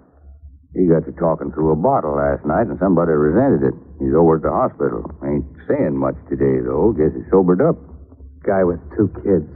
Probably lose a whole week's work. Roebling likes him, though. He'll see him through. You better be back on the job tomorrow, though. You got obligations, too, you know. They're due next Thursday. Don't worry, Bull. They'll be paid off in full. Expense account item 4. $5 to Dr. Wayne Libet of Tupelo for patching up some of the damage done by Frankie Roebling's bill collectors. Item 5, 80 cents, round-trip bus fare to the county seat at Langham, where I laid the story on the line for Sheriff Arthur McMahon. How much of this can you prove, Dollar? Not a speculate. I could probably put a couple of deputies on it, and with luck, we might be able to hang a loan shark charge on Roebling. He'd get bail and scare all the witnesses out of town in 5 minutes. Sure he would. Besides, I want him for murder. I want him as bad as you do. Yeah, I know it. Everybody's been on my neck for this Tupelo mess. Letters from civic groups, they all company, the churches. They yell for action, but they forget about evidence. When they get in a position where they could testify personally, that's when they lose their tongues. Prescott can testify to the setup. Do you think he'll testify now? After what happened to him just because he gave you a warning? Can he point to one single man and line up and say he did it? No, neither can I. Wait a minute. Suppose you got them trying to kill somebody before they succeeded. What do you mean? I was jumped last night for failing to pay Roebling. Gonzalez and the others drew one beating that way before they were killed. Yeah, I see what you mean. Roebling expects me to kick him with $40 next Thursday night. Suppose I don't pay him again. You willing to be the clay pigeon on this? You keep me tagged next Thursday night from the minute I leave that hotel. I'll be there. But if we stop them from killing you, we still wind up with an assault charge. They all know they've done murder before, though, Sheriff. When you take them in and split them in different cells, each one is going to be worrying about how much the others are talking. Somebody in that syndicate is going to get nervous. I went back to the job. For the first couple of days, my head throbbed and my sides ached until the beating finally wore off. Bull Farrell was at his post outside the payroll shack when Thursday came. I saw him speak to a couple of the men. With me, he didn't think it was necessary. When we knocked off for the day, I headed straight for the Tupelo Hotel in Roebling's room. Hello, Dollar. Hello, Roebling. Come up on business or just to talk again? I came up to tell you I couldn't pay you this week. Oh, it's too bad. I'm sorry to hear it. I had an accident. Had to pay a doctor bill. I borrowed $20 from you, and you'll get it next week. $20. That's bad business, Dollar, to lend money without interest. You going to do something about it? A big guy like you? No, you're too big for me. Much too big. You know what I'm going to do? I got an idea. I'm going to make that 20 a gift, Dollar, from me to you. No strings. No strings at all. I left the hotel and hit the main drag as I had the week before. I started to sweat. If the sheriff and his deputies were around, I couldn't see them. I pretended to have quite a few drinks in a half a dozen bars before I headed for the boarding house. Once I got away from the center of town, the streets were like a cemetery.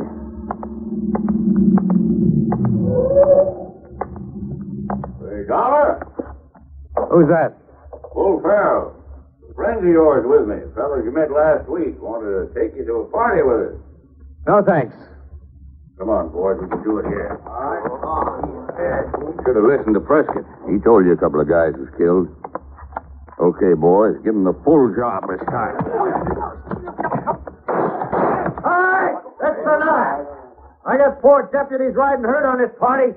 First one of you to move, stop the bullet. Now, just stand and get your hands up. You all right, Dollar? Yeah. Where the devil were you? Back in the car on the way out, turned into the driveway across the street. How'd you know where to stake out? This big mouth laid it out for his playmates in the hotel bar right after you left.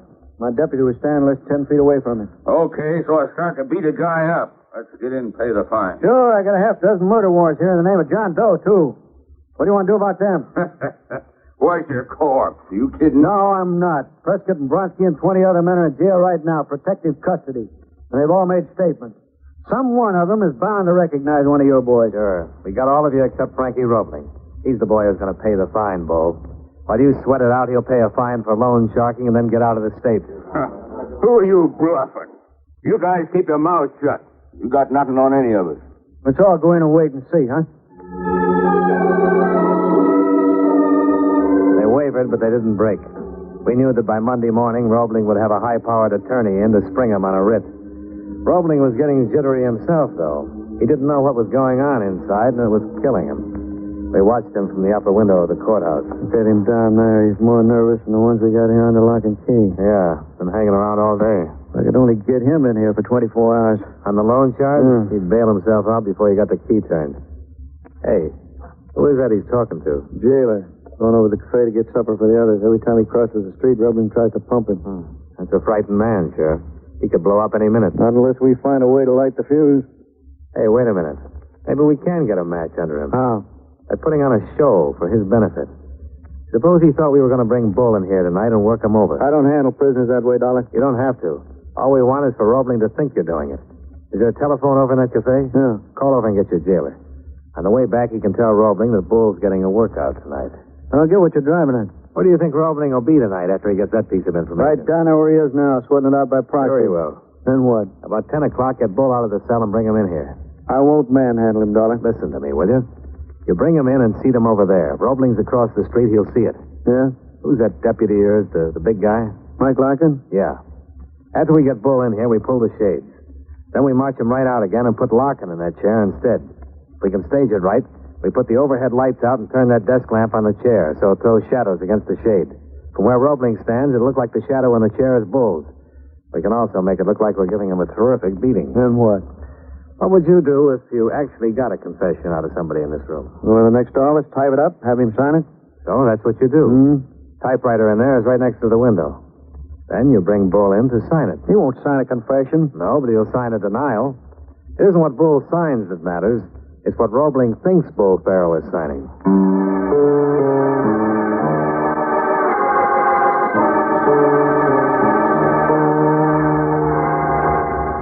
What's the idea? What are you pulling me in here for? Won't take a minute, Bull. Just want you to sign this. Sign what? What is it? You can read it. It's a statement you made when we brought you in, denying any connection with the murder. So what do I have to sign it for? Routine, Bull. All right. Give me a pen. Let me get back to sleep. Here. Use mine. Shake hands, friend. You've been a real big help. All right, Joe. Take him back to cell. Yeah? Here's hoping, Dollar. Won't take long to know, Sheriff, if Roebling thinks it. McMahon. Yeah, Charlie? Good. No, I'll handle it myself. Let's go, Dollar. It worked? Yeah. The deputy I staked out of the cafe said Roebling bolted like a rabbit as soon as Bull took your fountain pen. We'll get him at the hotel.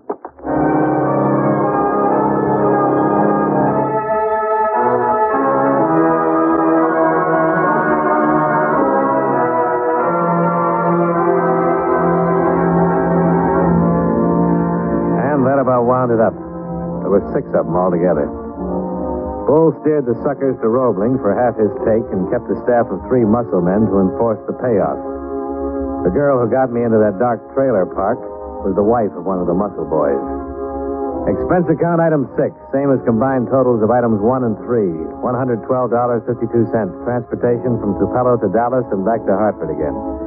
Incidentals and miscellaneous were covered by my earnings on the well job, proving that I live within my means. Expense account total, $236.04. Yours truly, Johnny Dollar.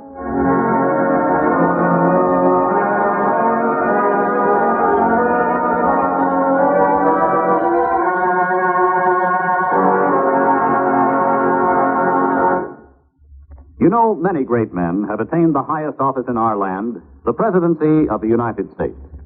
Can you guess the name of this man? His great-grandfather fought in the Revolution. At 18, this man was a school teacher in Ohio, but quit to enlist in the Civil War. In 1867, he was admitted to the bar, and in 1896 was elected president. During his administration, the Filipinos were promised their independence, and he was reelected on a full dinner pail platform. If you don't have his name by now, here's another clue. During his presidency, Major Walter Reed discovered the cure for yellow fever. Who was he? William McKinley, 25th President of the United States. His life is part of your American heritage.